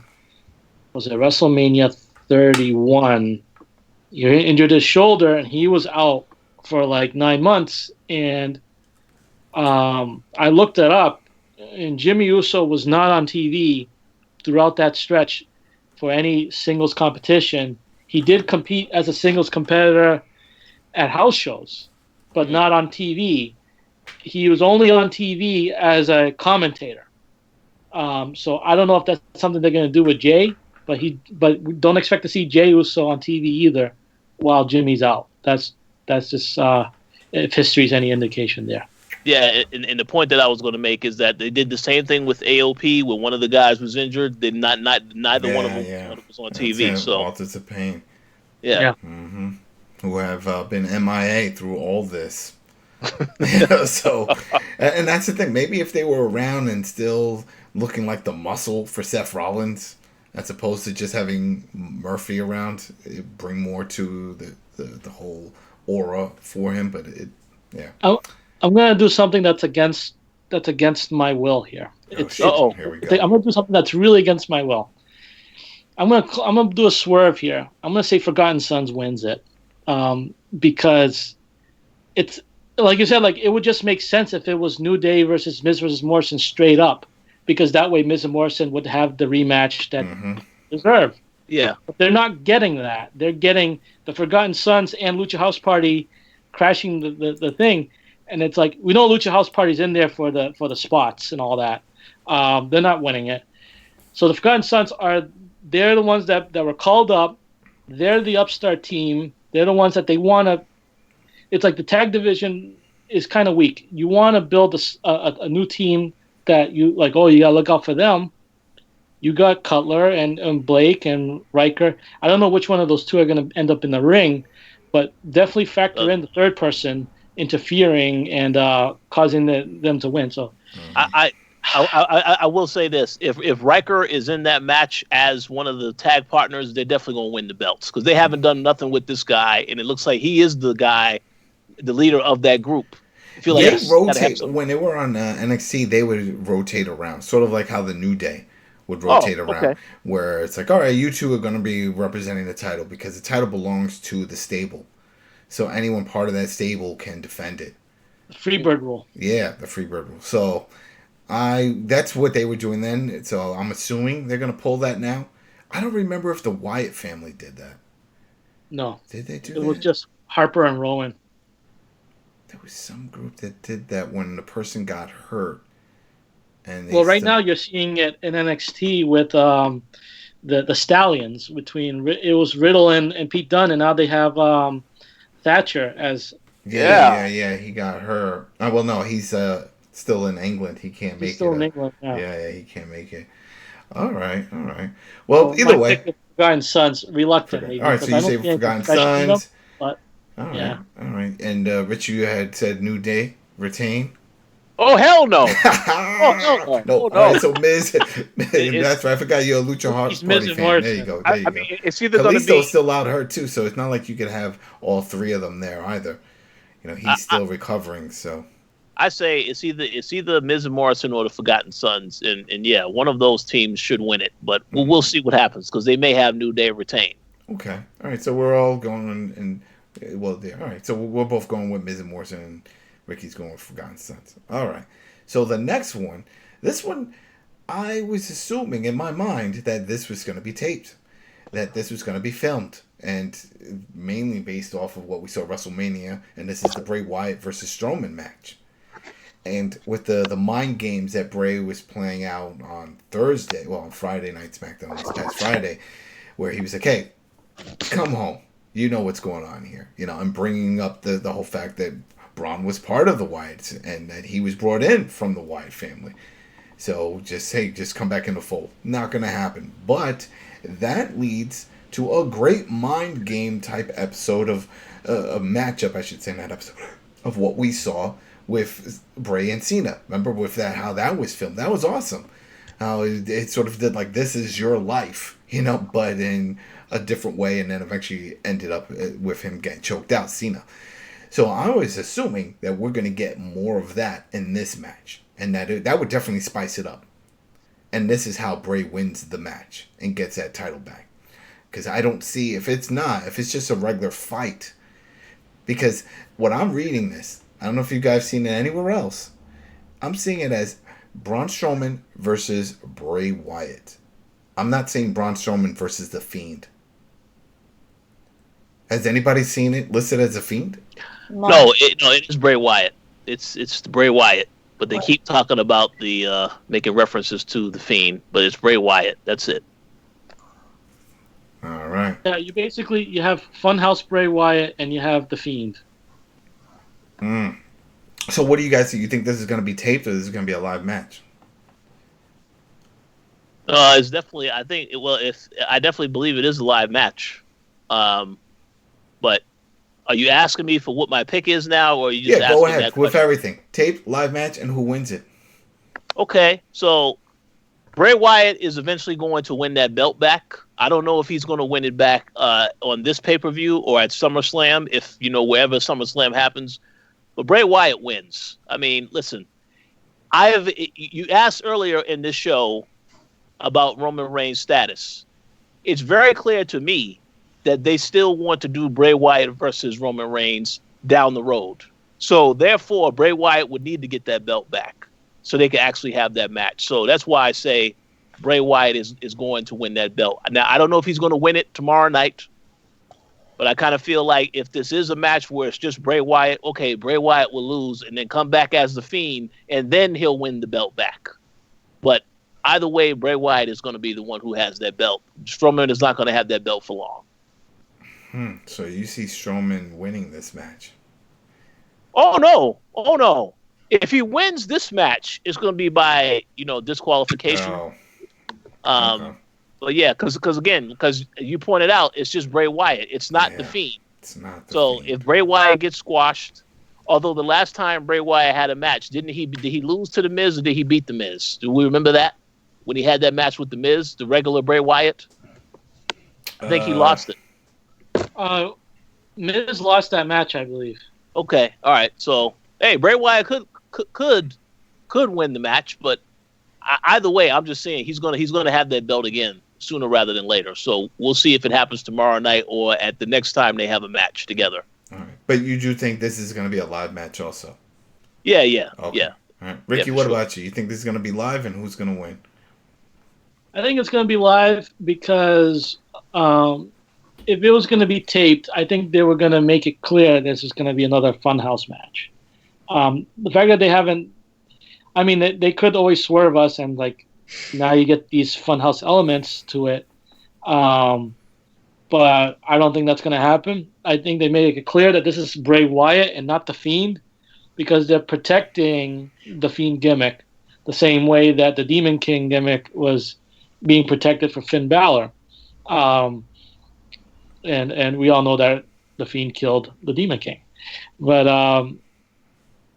I just looked up and I saw that there's one more pay-per-view scheduled before SummerSlam, and that's Extreme Rules in July. Yep.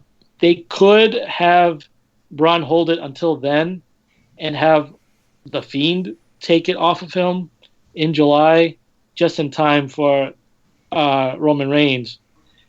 But then again, now that I'm saying it out loud, that wouldn't make a lot of sense either because now you make the Fiend a transitional champion holding it for 1 month. Assuming that Reigns would be the one to take it off him. Mm-hmm. So, man, and I've been saying all along that Braun was not the plan to take the belt off of Goldberg. We know it was going to be Roman Reigns. Yep. So Braun is what you would call a transitional champion. So, and if you're a transitional champion, you want to have the guy that you really want to put it on. So he would have to hold it. Yeah, under that logic, he would have to hold it until the original planned champ is available.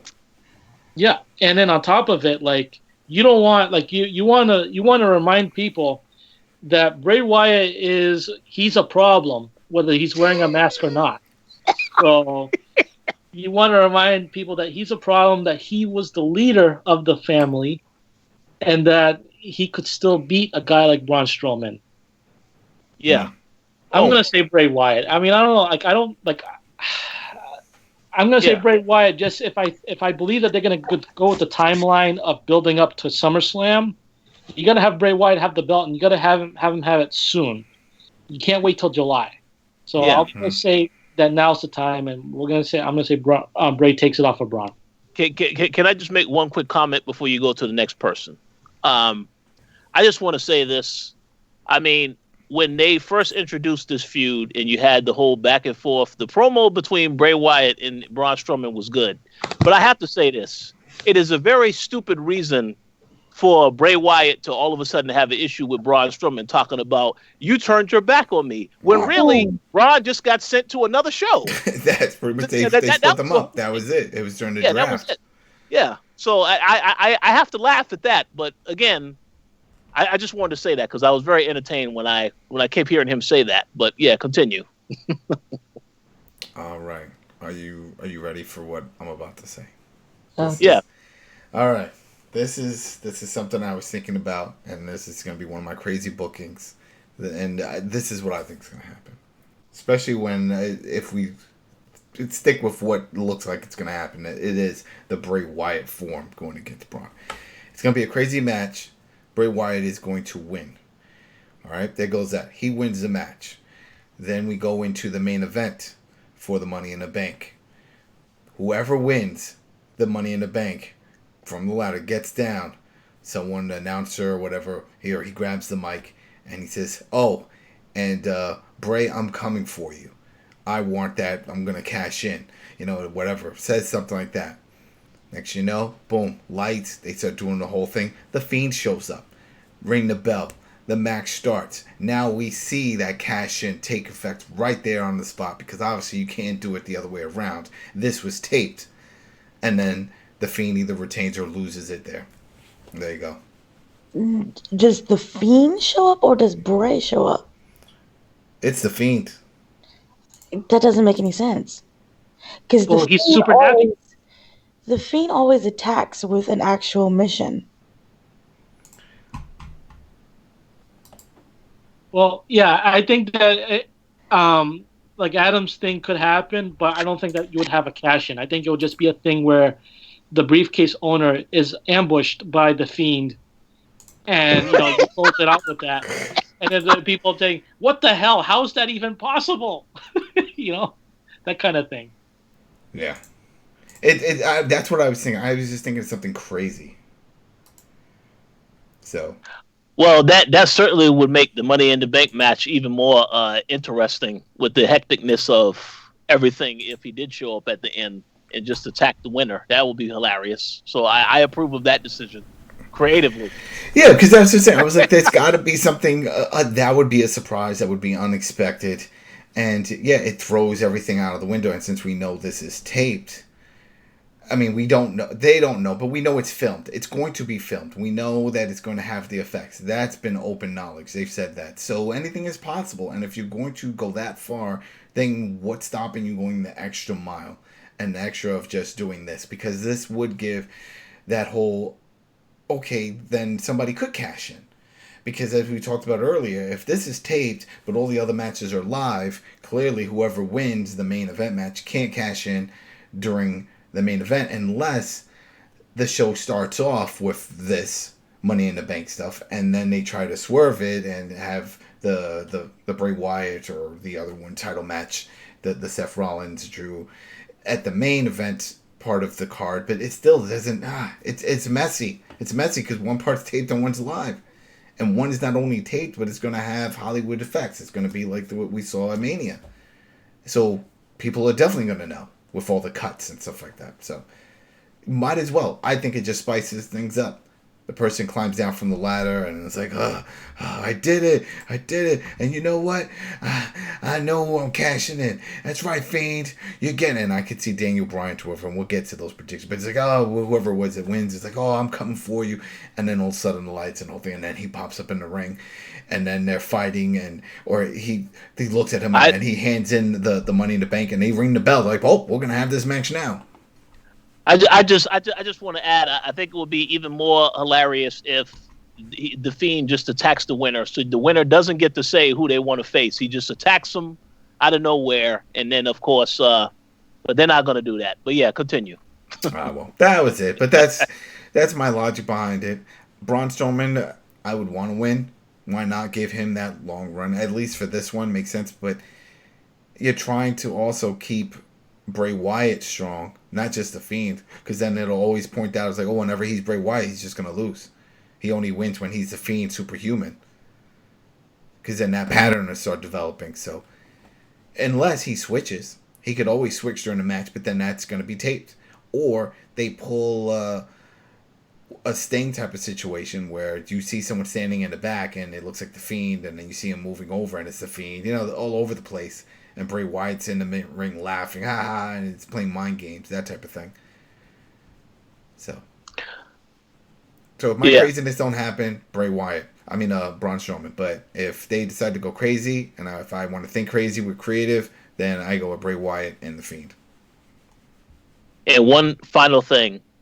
If they do prolong this and The Fiend is the one to beat Braun Strowman, then I'm assuming that Braun Strowman has to turn heel. Something has to happen with the character after they lose to keep the thing consistent. But then again, because Goldberg beat him, so that's a different story. But if The Fiend wins, something has to happen to the person that loses. So we'll see. I mean, one thing that no one's brought up here, it's like, what if they were to bring them back together? What if they did some mind games, and just pulled Braun back into the fold and slowly start bringing back that whole vibe of the family, but real creepy with The Fiend, and give him, because he did try to hand him a mask, his old mask. Well, I personally think that'll be a great idea, because then when Roman Reigns comes back, he doesn't go immediately after The Fiend. He has to get through Braun to get to the Fiend. It's like a gauntlet. It's like, well, you gotta go through this guy. Yeah, that makes sense. Okay, Dana, you back? Yes. All right. So what do you think for this one? Bray Wyatt, Braun Strowman, Ninja Turtles, who wins? I think for this one, we are going to get probably both Bray and Fiend, because if you look at how they've advertised this, now maybe this is just all in my head, but you see both the Fiend and Bray Wyatt, and you see how Bray is trying to appeal to Strowman, and about the family, and you abandoned me, and how then you switch to the Fiend, and he's like, let me in, and Braun is like, I'm ready to come home. He never really stated. I think people could probably misinterpret that as in like, yeah, I'm going to come home and beat you behind, and it could be, Yeah, because he said he was home. That's what he said. He said, I am home. It could be that, I'm here, and we can be a family type thing again. So it could ultimately be a big swerve. A swerve. That's how the ultimate swerve. The ultimate swerve would be the swerve that everyone hated around the world, and that was with Kevin Nash and Hulk Hogan. Remember that match in WCW? They were hyping it up all night long. We're gonna see this match, and then Hulk Hogan just did the finger, and then poof, Nash dropped. Hogan pinned him 1, 2, 3. Yeah, that didn't go very well. Exactly. So imagine we saw that type of swerve. He goes in there, you ready? I'm ready. And then he does the same thing. And Braun just lays down and gives Bray Wyatt the title. No. Dun, dun, dun. No. Nope, not happening. All right. Or he could turn him. He could flip him in the end. He could flip him. I mean, also, we don't know. The Fiend could pop out. It's not advertised as a Firefly Funhouse match, but we could still get the Fiend. Okay. He doesn't need that setting in order to come out. All right. So, Ricky, did we get yours? I think we did, right? Yeah, I had Bray Wyatt. Yeah, the Bray Wyatt. So, I think we all had Bray Wyatt. All right, at some point. It just doesn't. It sort of makes sense, but then it doesn't, just because of what's going on with the main event being filmed. And then again, we don't know when that's going to air or how they're going to air it. We'll see. Goldberg beats Wyatt. Strowman beats Goldberg. Wyatt beats Strowman. It's like a weird triangle. Yeah. All right. So now we're up to the Money in the Bank, the main event. This one, we'll break down one part, because even though they're both going simultaneously, and they said that they're not going to bump into each other. I mean, I think that would be. How do you do this? Are they both teams starting on the same floor, different floor? I don't get it. It's going to be interesting to see how they film this. It definitely had to have been filmed, even if someone said, "Oh, well, it might be like." No. Either way, logistically wise, with the camera crews and stuff, it would be a lot of bumping around, horrible camera angles and shots, because it's still an office environment. You got cubicles and you got other things in the way. Even when Corey Graves did that whole tour of it, when they were showing the layout and the office, the conference rooms, and all this stuff, it's all going to be there. So they have to plan things out. You have to plan out spots just like you do in a match. So let's see. All right, so we'll start with the men's. We got Daniel Bryan, Rey Mysterio, Aleister Black, King Corbin, Otis, AJ Styles. That's a lot of people. It's a lot of people bumping around. It's going to be interesting to watch just to see how they pull it off. It's not going to be in a match. They're all over the place. Or it could be BS. And we see a little bit here and there on the floors, but the majority of the action takes place in the ring. So did it really matter that they had to work their way up? What's stopping somebody from, or two people just fighting in an elevator, taking it all the way up? So, who knows? But I am going with a wild card because I just want to see a change of pace. Aleister Black wins this. He kicks everyone's ass. He wins this. He gets that title shot. He would be a nice fit to go against Drew and have a long feud.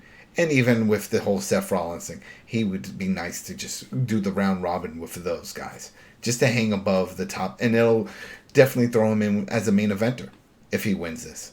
And that's the point. King Corbin, he already won. And then he got on their bad side when he started making comments about the concussions. Remember that whole thing? And then after that, they just say, you know what? You're going to lose it. He never cashed it in. He just lost it. He cashed it in, but it was like on a regular show, and then he just lost. It didn't qualify. It didn't do shit. AJ Styles, too soon. He doesn't need it. They have him doing his own little feuds going on, so I don't see that. Rey Mysterio doesn't need it, even though in a way they sort of, if you think about how they're trying to keep him around. I think his contract's up next month. But I don't think he needs a title to stick around. I think he still wants to stick around for his son. Try to help him build up in the biz. Otis, definitely don't see him climbing that ladder for the title. Daniel Bryan, another one, not too sure about. He could possibly win it, but he doesn't need it. He's not in that spot. The winner of this is supposed to be someone that everyone's interested in and wants to see where they develop and where they go from here. And the only standout for me right now is Aleister Black, because they've been giving him such a massive push. He's been winning all his matches. He's getting quality time. We know behind the scenes, Paul Heyman is a fan and wants to give him the push, and he deserves it. It's about that time. When they brought him from NXT, they had him doing those shady little backstage segments where he was in a closet and talking all this craziness. He's a character that doesn't need to talk. He could have been a modern day version of Undertaker. So I still believe that. So I'm saying Aleister Black wins. What about you, Ricky? I need to think about it a little bit. Okay, Dana? Okie dokie. So this is how it will go. The match itself is going to be it's going to look like a disaster, but it's going to be very contained. WWE itself only has 4 floors. Okay? Didn't they say 10 floors? They were saying some ridiculous number. And I'm like, where do you get this from? I don't know. The building itself is not that big. It's not. I've seen it. I've passed by. Unless there is a massive renovation, the building is 4 floors. The 4th floor is the executive floor, where Vince McMahon and Stephanie and all of the main writers and creatives, and back in the day, WWE Magazine, that area.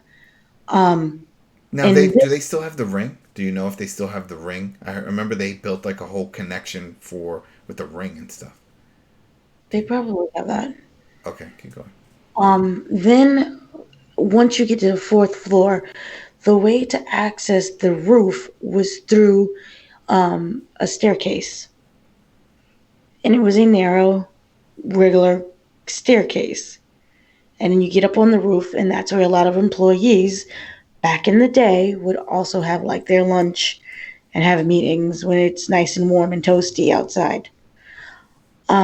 So you're not getting like a New York City type of skyscraper office unless they did a massive some type of overhaul thing. But no. The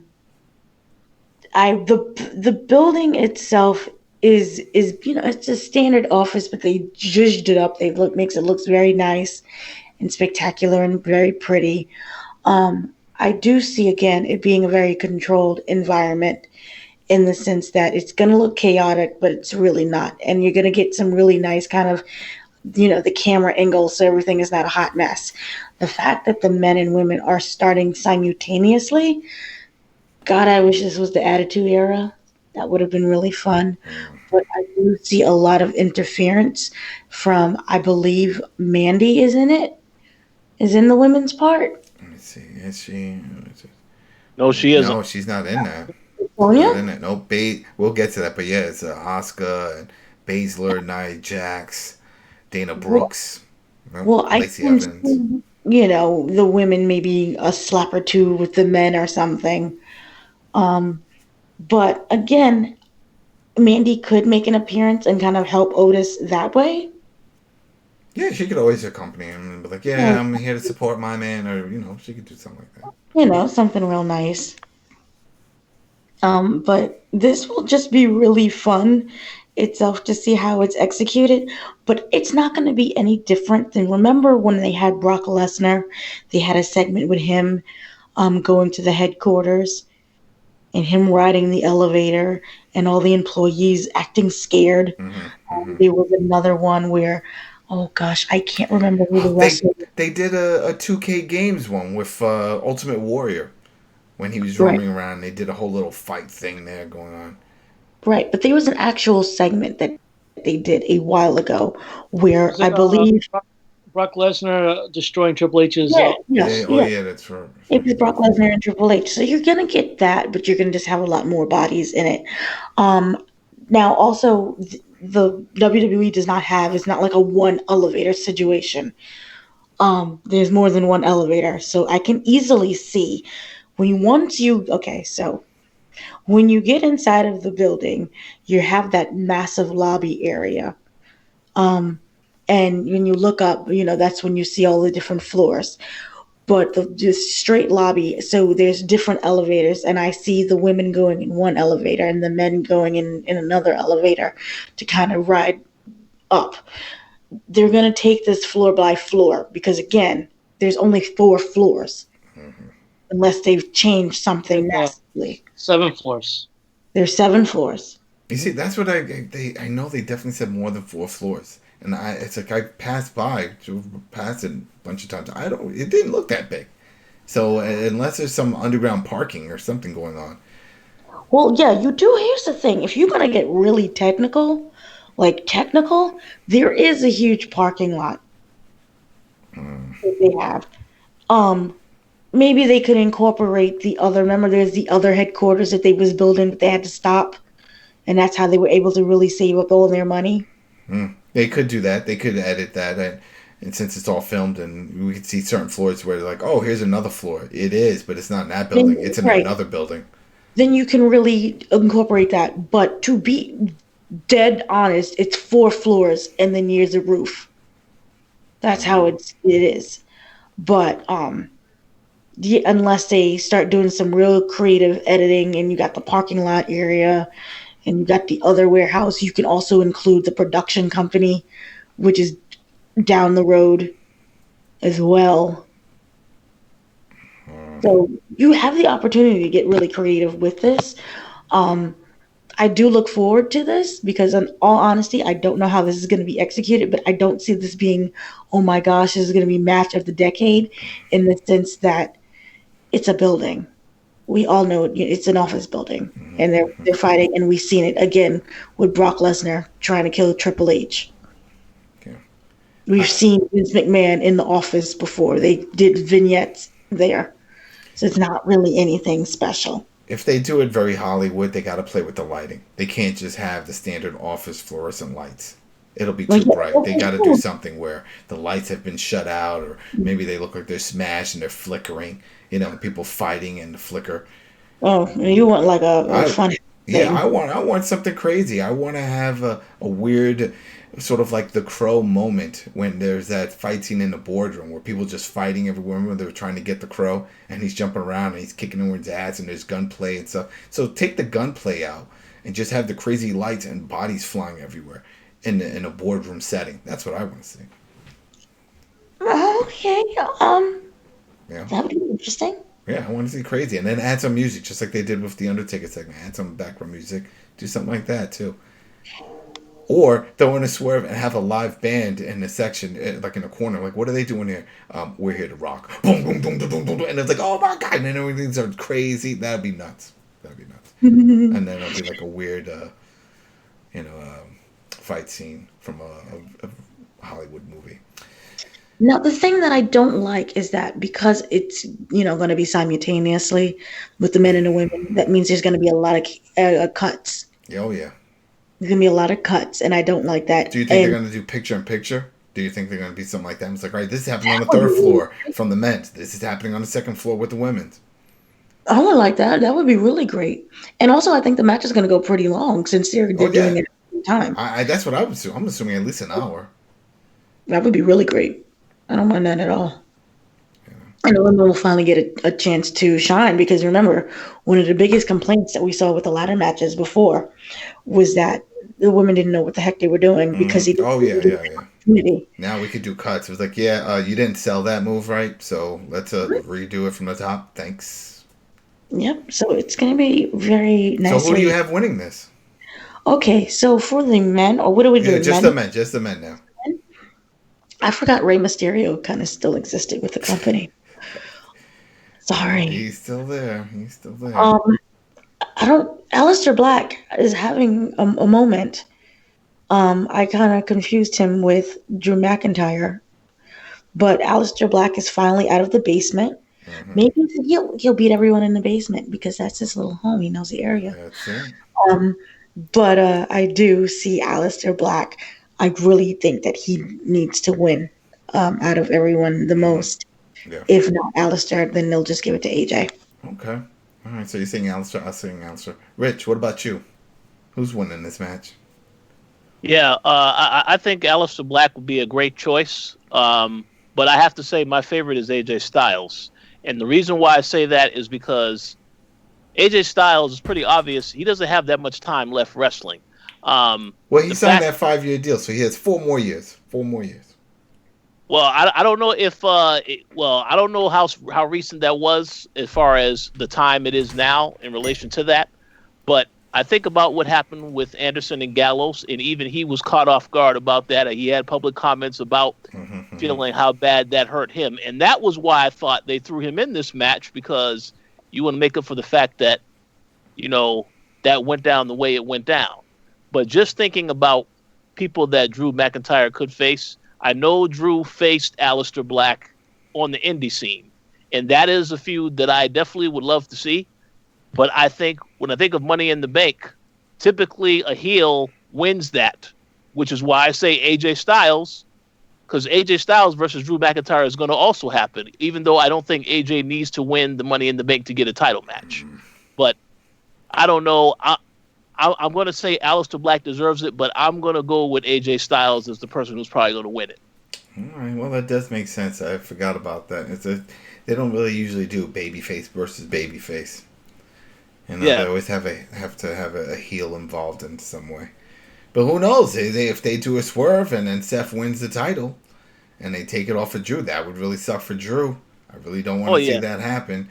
But who knows what's going on in Vince's mind? Because remember, ratings have been low. And usually he blames the talent, like we've seen, where he was like, oh, the ratings are low because there's no Brock. There's no big established name talent. He was trying to get people over, and that's why it's so low. So, yeah, I could see Seth getting the belt back, and then we could do the whole Aleister Black thing, or the AJ, and there you go. 2 established talent back on TV consistently. And one last point that I will make is that when AJ Styles, with the questions of why AJ Styles came back so soon, it was because Vince wanted him to help with the ratings. Mm-hmm. So it would make sense to have AJ win this, and you put him in a high-profile match against Drew McIntyre, because in Vince's mind, that's going to get equal more ratings. So, we'll see, though. We'll see. Right, but we do know that Corbin is not winning because he won on Friday night, so he ain't winning the actual match. He don't need it. There goes that. Nobody wants to see him in any of these matches. All right, Ricky, you had your time. Who's winning? Okay, so yeah, I think I'm inclined to agree with Rich with AJ Styles that this is so Vince likes AJ Styles. He really likes AJ, and he pushed him pretty strongly since coming in, and having to lose Anderson Gallows, that's got to hurt AJ on a personal level. So, and consider that AJ was in one of the arguably the most entertaining match of the entire WrestleMania weekend. Getting literally buried by an Undertaker. This would be his reward for doing the job there. Is okay. You've just been embarrassed by the Undertaker, but that's okay because we're gonna build you right back up by having you win the money, coming right back and winning the Money in the Bank ladder match. I mean, the one thing that had me kind of questioning this and thinking maybe Aleister would be the guy is because I don't know if AJ was in the plans from the beginning because, I mean, he took what was effectively Apollo's spot? Yeah, he took Apollo. So you think he's just put in for star power? So that's the thing is, what's the intention? Is he in there for star power or was this the plan all along? Was he going to just take someone else's spot all along? Yeah. Because if you look at star power, we've only had before, if it was just going to be Apollo, we had Rey Mysterio and Daniel Bryan. Established star power. I don't count King Corbin as actual star power, and then definitely not Aleister Black because they're still trying to get him over. And Otis, that was a surprise, But there again, he's got a lot of views online. That whole storyline with Mandy and the love affair, so that's why he's there. That gives some kind of star power. But yeah, all right, keep going. Yeah, it's like, and if you look at it, it's like 4 baby faces and 2 heels. It's kind of like different. Like I thought it was going to be Dolph in Otis's spot, and it ended up being Otis. And it's like, all right, they prefer Otis. Vince likes Otis also, but they're not going to split that tag team yet. Yeah, they I don't did. think. Apparently, from recording online, that he's already got this whole new thing going on, and the plan is for him to be a singles wrestler. Oh. No way. No way. That's what they said. They got a whole new package, new music, all kinds of shit prepped for him. Vince really likes him. Oh, that's a terrible decision. That's an absolutely terrible decition if that's the case. They should have had a tag title run. We'll see. It's a dirt sheet. Your boy Meltzer's coming out with this shit, so. I'm going to wait till I see it for myself on that one because the story should have ended that they were the ones that should have got the tag belts at WrestleMania. They technically should have been in that type of match. They definitely should have been. They technically should have never had their name changed and their gimmick changed. We're doing technicalities. Yeah, I think that with AJ being in there, I think it's going to be him. He's going to win it. Aleister Black is being built up for the future, but I don't think it's his time right now. All right. Yeah, and now that I think about it, I completely forgot. The Raw Tag Team title was not even on the line on this event. So, that's not happening. I don't even remember who has it. Oh, it's the Street Profits. Yeah, right? Street Profits have it. They're not on this card. That's why. Yeah. Viking Raiders, no one. Nope. None of that. That's why the Revival left. There you go, right? We're taken seriously. All right, so 2 for 2. 2 for AJ, 2 for Aleister Black. I'm interested in this. I just want to see how they film it. I just want to say before you move on to the other match, I'm a huge Aleister Black fan, so I would love if Aleister Black won the match, but I just don't know.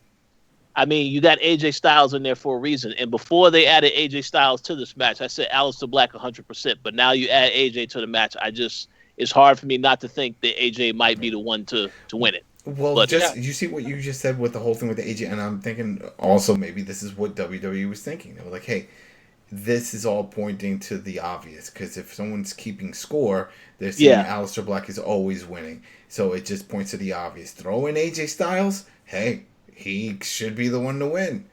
This is it. He's going to win. He's a superstar. Out of everyone here, he's definitely one of the ones that you could definitely see winning. Daniel Bryan, But yeah, no.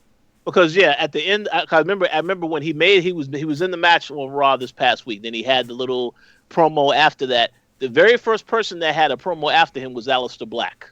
And your boy Aleister Black dressed out. You said you don't like when he talks when they got him dressed I don't want up. it's not. Yeah, I just don't think he's needed. It's not he's a bad talker. No, everything is fine. His character just doesn't need that. Exactly, I agree. Yeah, but we'll see. It's gonna be fun. It'll be fun. All right, so here is the women's one. This is the last match on the card. It's happening, as we said, simultaneously with the men's one, but here we go. It's Asuka. It's Shayna Baszler. It's Nia Jax. Oh, Nia Jax, goddamn. Dana Brooke, Lacey Evans, and Carmella. So this is... I just want Asuka to win. I love Shayna Baszler also, but man, Asuka has been killing it during this whole time with the quarantine. I don't know what's going on, why now, but it's just awesome. She's crazy. Her character comes off crazy. I love the fact they're letting her do her promos in Japanese. That's perfect. The best was when she had the match versus, was it Carmella? And when Carmella was coming down, and then they pan to the ring. Was that Carmella? And she's dancing to Carmella's music? Was that it? I believe so. I'm trying to remember. I'm pretty sure it was Carmella. And she's dancing. They're like, oh, she's really into this. She's all hyped. She's dancing around and doing the whole thing. She acts crazy. Well, there was another one where they did recently where she was sitting down in the ring. Remember, it was with Nia Jax and one of the other women. And Asuka's sitting down in the ring, and she's just singing to the music, to the lyrics. Yeah. And that's what I'm saying. I'm like, this is great. She is just, even when they were outside the ring, and she got on top, and she starts dancing and doing this whole thing, it just works. She's very entertaining. She's an amazing talent in the ring, and she's proving that she can still get over and doesn't need any of the stereotypical Japanese gimmicks that they like to stick on these wrestlers that come from Japan, like even now with the Kabuki Warriors. Why do that? Why do that whole thing? Oh, from the Orient. Why can't throw a twist in it? Asuka from Indiana. Do some craziness. Throw a swerve. We don't have to. They tried that once with Jimmy Wang Yang. Remember that whole thing? And he was it's sort of terrible, but then sort of fun because it threw a curveball and all that. With the stereotypes. But anyway, I'm really supportive of her, so I would love to see her win this. Or Shayna Baszler. But you know what? For the sake of argument, I'm going with Asuka all the way. Asuka wins this one, regardless of what craziness happens. We already talked how crazy the setup is, since it's the same setup with the building. So I think we're going to see Asuka. And then I have a trick question for everybody at the end. All right, so Dana, who's going to win? Oh, gosh. I want to say Asuka, but I don't fully trust the company that much. So I do see Shayna. I think Shayna's going to win. Okay, I can see that too. But just for funsies, I put Asuka. All right, Ricky? I agree with Dana. I'm in that same boat where I'm pulling for Asuka, but and she does deserve it, especially after the crap they fed her for the last few years and how she's been one of their MVPs this year. But really, knowing this company, I think it's going to be Shayna Baszler, and Shayna Baszler is not a bad fallback option here, but it's gonna be Shayna. She's winning this. Okay, all right, Rich. All right, I think we are all in mutual agreement that Asuka would be a perfect choice for this. Mm-hmm. However, I'm going to go against the grain significantly. And this is now, I personally think that it definitely could be Shayna Baszler that wins this, because I wasn't a fan of what happened at WrestleMania in that match, because to me it looks like that was it. That was just it. It was over after that. However, I'm going to say Nia Jax is probably going to win this. Now, let me explain why that is. You think about the whole thing with the man, building up the man. Nia Jax was behind that. And she never had a confrontation with Becky Lynch yet. But we have seen Asuka face Becky Lynch and lose in a title match. We've also seen Shayna Baszler face her. And I will also add that Raw messed up when they did the promo for next week because they said the Money in the Bank winner is going to be confronted by Becky Lynch. So that already tells you somebody from Raw is going to win the match. So it's really between those three. Let me also say this real quick. I'm very disappointed as far as SmackDown. No Naomi in this match. I mean, Dana Brooke, there's no chance in hell she's going to even win anything. Why the hell is she in this match? Well, we talked about the whole thing with the Usos, and usually when the Usos are off, she's off. Yeah, exactly. Yeah, you're right. I have noticed that. So, but then also, let me add in another thing. Why are you going to call up... Who? Sorry. Oh. There was a connection issue on my end. Okay. Why are you going to call up... Why can't I think of the name right now? Who called? Montez Ford's wife. Oh, yes. Bianca Belair. Why is she not in this match? Why is she not in this match? Yes. Because that is another person of a high caliber on Raw that should be in this match. If she's not in it. Nia, and they don't want to bury Nia. Oh, man. If there's anybody here that can give Nia, I mean, strength-wise, a run for their money. Oh, boy. Her and Shayna, both of them. I could definitely see Bianca just picking up Nia and just tossing her around. Mm-hmm. Yeah. That woman has strength, power. She killed Well, I'll just say, I hope they have a plan for her. But yeah, she's not in this match. I'm disappointed about that. But yeah, just to give a quick, what my pick is, maybe Nia Jax. If not Nia Jax, it might be Shayna Baszler. But I think Nia Jax because they still haven't really had their confrontation. And if they wanted to tell the story, that's what they can go back to was the fact that, when Becky had that bloody nose and all that other stuff, that was caused by Nia Jax. Yeah, but that's caused by Nia Jax being sloppy. And we saw her recently get sloppy again with... with Kairi Sane. Yeah, with Kairi Sane. And that doesn't go unnoticed behind the scenes. They see this and they're like, you can't keep hurting. You can't. And no one... And then especially if you're going to put her against their champion, come on now. She's going to hurt her. So I'm sure there's some discussions in the back. It's like, not yet, not ready. She has the look. She has everything WWE like when they do these big monster women type thing. But she's just still green. And that's why I found it so funny when we saw that whole discussion that she had with the other girls trying to shit on Ronda Rousey, saying that she's kind of reckless and she was hurting people. I'm like, you hurt everyone. You know, hell, some of the people you're talking to right now have been hurt by you. This is why I think it's reckless to have her even in this match. Because, she's supposed to catch. Usually in these matches, it's always anything involving a ladder. You have the flyers and the catchers. I don't trust her to catch anything. That's the problem. We saw when she didn't catch Charlotte Flair. When she did that moonsault to the outside. So, yes, that's the issue here. I have this dread that there's going to be a spot where Dana Brooke jumps off a ladder onto Nia, and Nia doesn't catch her, and Dana gets seriously injured. And she falls off the building. Yeah. Oh, she should not be in this match. But I don't want to see that happen. Yeah, no one wants to see that. All right, so we did it. That's our predictions. Now, this is the special question. This is filmed.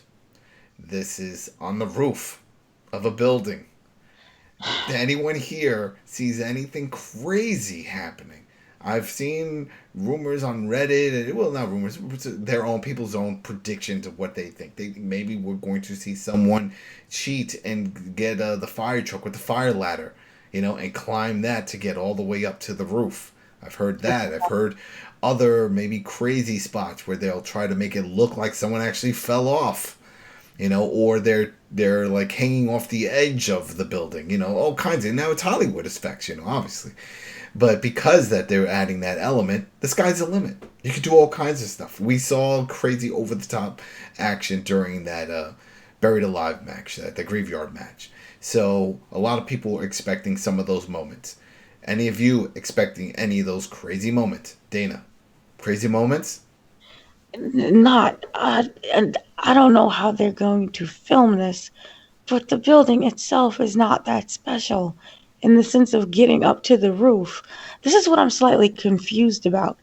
Is it when they get on the roof, it's whoever gets on the roof wins? No, whoever gets on the roof climbs the ladder And The ring is on top of the roof, and then they have to climb that ladder. The ring is on top of the roof, and then they have to climb. Yeah. Jeez Louise, this is yeah, like don't get dizzy if The you're on the thing is top. that the area that the ring is in the center of the roof. There's like a certain part of the roof that elevates one floor up. Yes. And so if anyone falls off of that, they're not falling down to the ground. They're just falling one floor down. Mhm. Yeah. This is a hot mess of.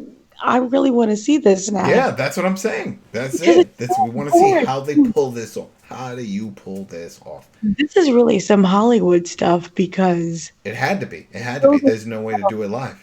It would look horrible. basic. This is gonna be really fun. Now I'm excited. Yeah, it should be. There you go. I do see shenanigans. Remember that one time? It keeps going back to me when DX spray painted the building. Yeah, with the DX logo. Mm-hmm. I see maybe a helicopter being involved. Why not? Of course. Yeah, you could easily make it look like somebody jumped down. They do Yeah. cuts. Helicopter being around. There you go. AJ Styles. He jumps out of a helicopter onto the ladder. They'll make it look like he landed right on the ladder. There you go. Like it's gonna be like. Because it's just climbing the ladder, right? That's it. It's just because there's nothing obviously to grab from the top. No. Because it's a Money in the Bank, but there's no way that I know of that I've seen that they can have it set up where there's the. Oh, they could have a crane that has the briefcase. You know, They could have it. Flagpole match because on the top of the roof is the WWE flag. Oh, that's too high. No one's climbing that. Oh come on! You just throw in some edits in it. Oh boy, now you're getting too crazy. No, this is really fun. I'm expecting like some along the lines of what's that movie? Die Hard. Okay. All right, with the building, and then maybe somebody jumps around and swings and smashes through a window. Who knows? We could see window smashing too. Fun. We could definitely see someone smash through the window, like Rey Mysterio on the music. Booyaka, booyaka, pshaw! You know, and then like there's a nice little tumble roll across the table. You know, this is gonna be a movie. This is a movie. Is it 2 rings or 1 ring? Because you have the men and the women. No, it's 1 ring. It's just whichever. If a man climbs the top and then when a female. What if they both climb at the same time? Or they both reach up? Who goes first? I wish it was Attitude Era because that would be extra exciting. Yeah. Only have. What about you, Rich? Any big moments you think's gonna happen? Any Hollywood moments? I mean, it's hard for me to predict that because, yeah, I definitely think that Nia Jax may have a bit of a altercation with one of the men because if it's happening at the same time, if they get in her way, I could see her pushing them aside or something to that degree. But in terms of any big moments. Hollywood moments, over the top, not your traditional wrestling moment, but something since it is filmed, and the sky's the limit now. You see anything crazy? Like she brought up a helicopter. You see something like that? I mean, sure, we could say any of this could happen. I mean, I can't think of any specific moments. The only thing I do know is that you're going to definitely see a cameraman get knocked out like you saw in the Edge and Randy Orton match with the faulty camera work because the cameraman got beat down. Yeah, that was hilarious. So we'll see something to that. The backup guy running to catch up with them. I expect to see that for sure. All right, we expect to see that. Okay. Yeah. What about you, Ricky? I'm not totally sure what to expect.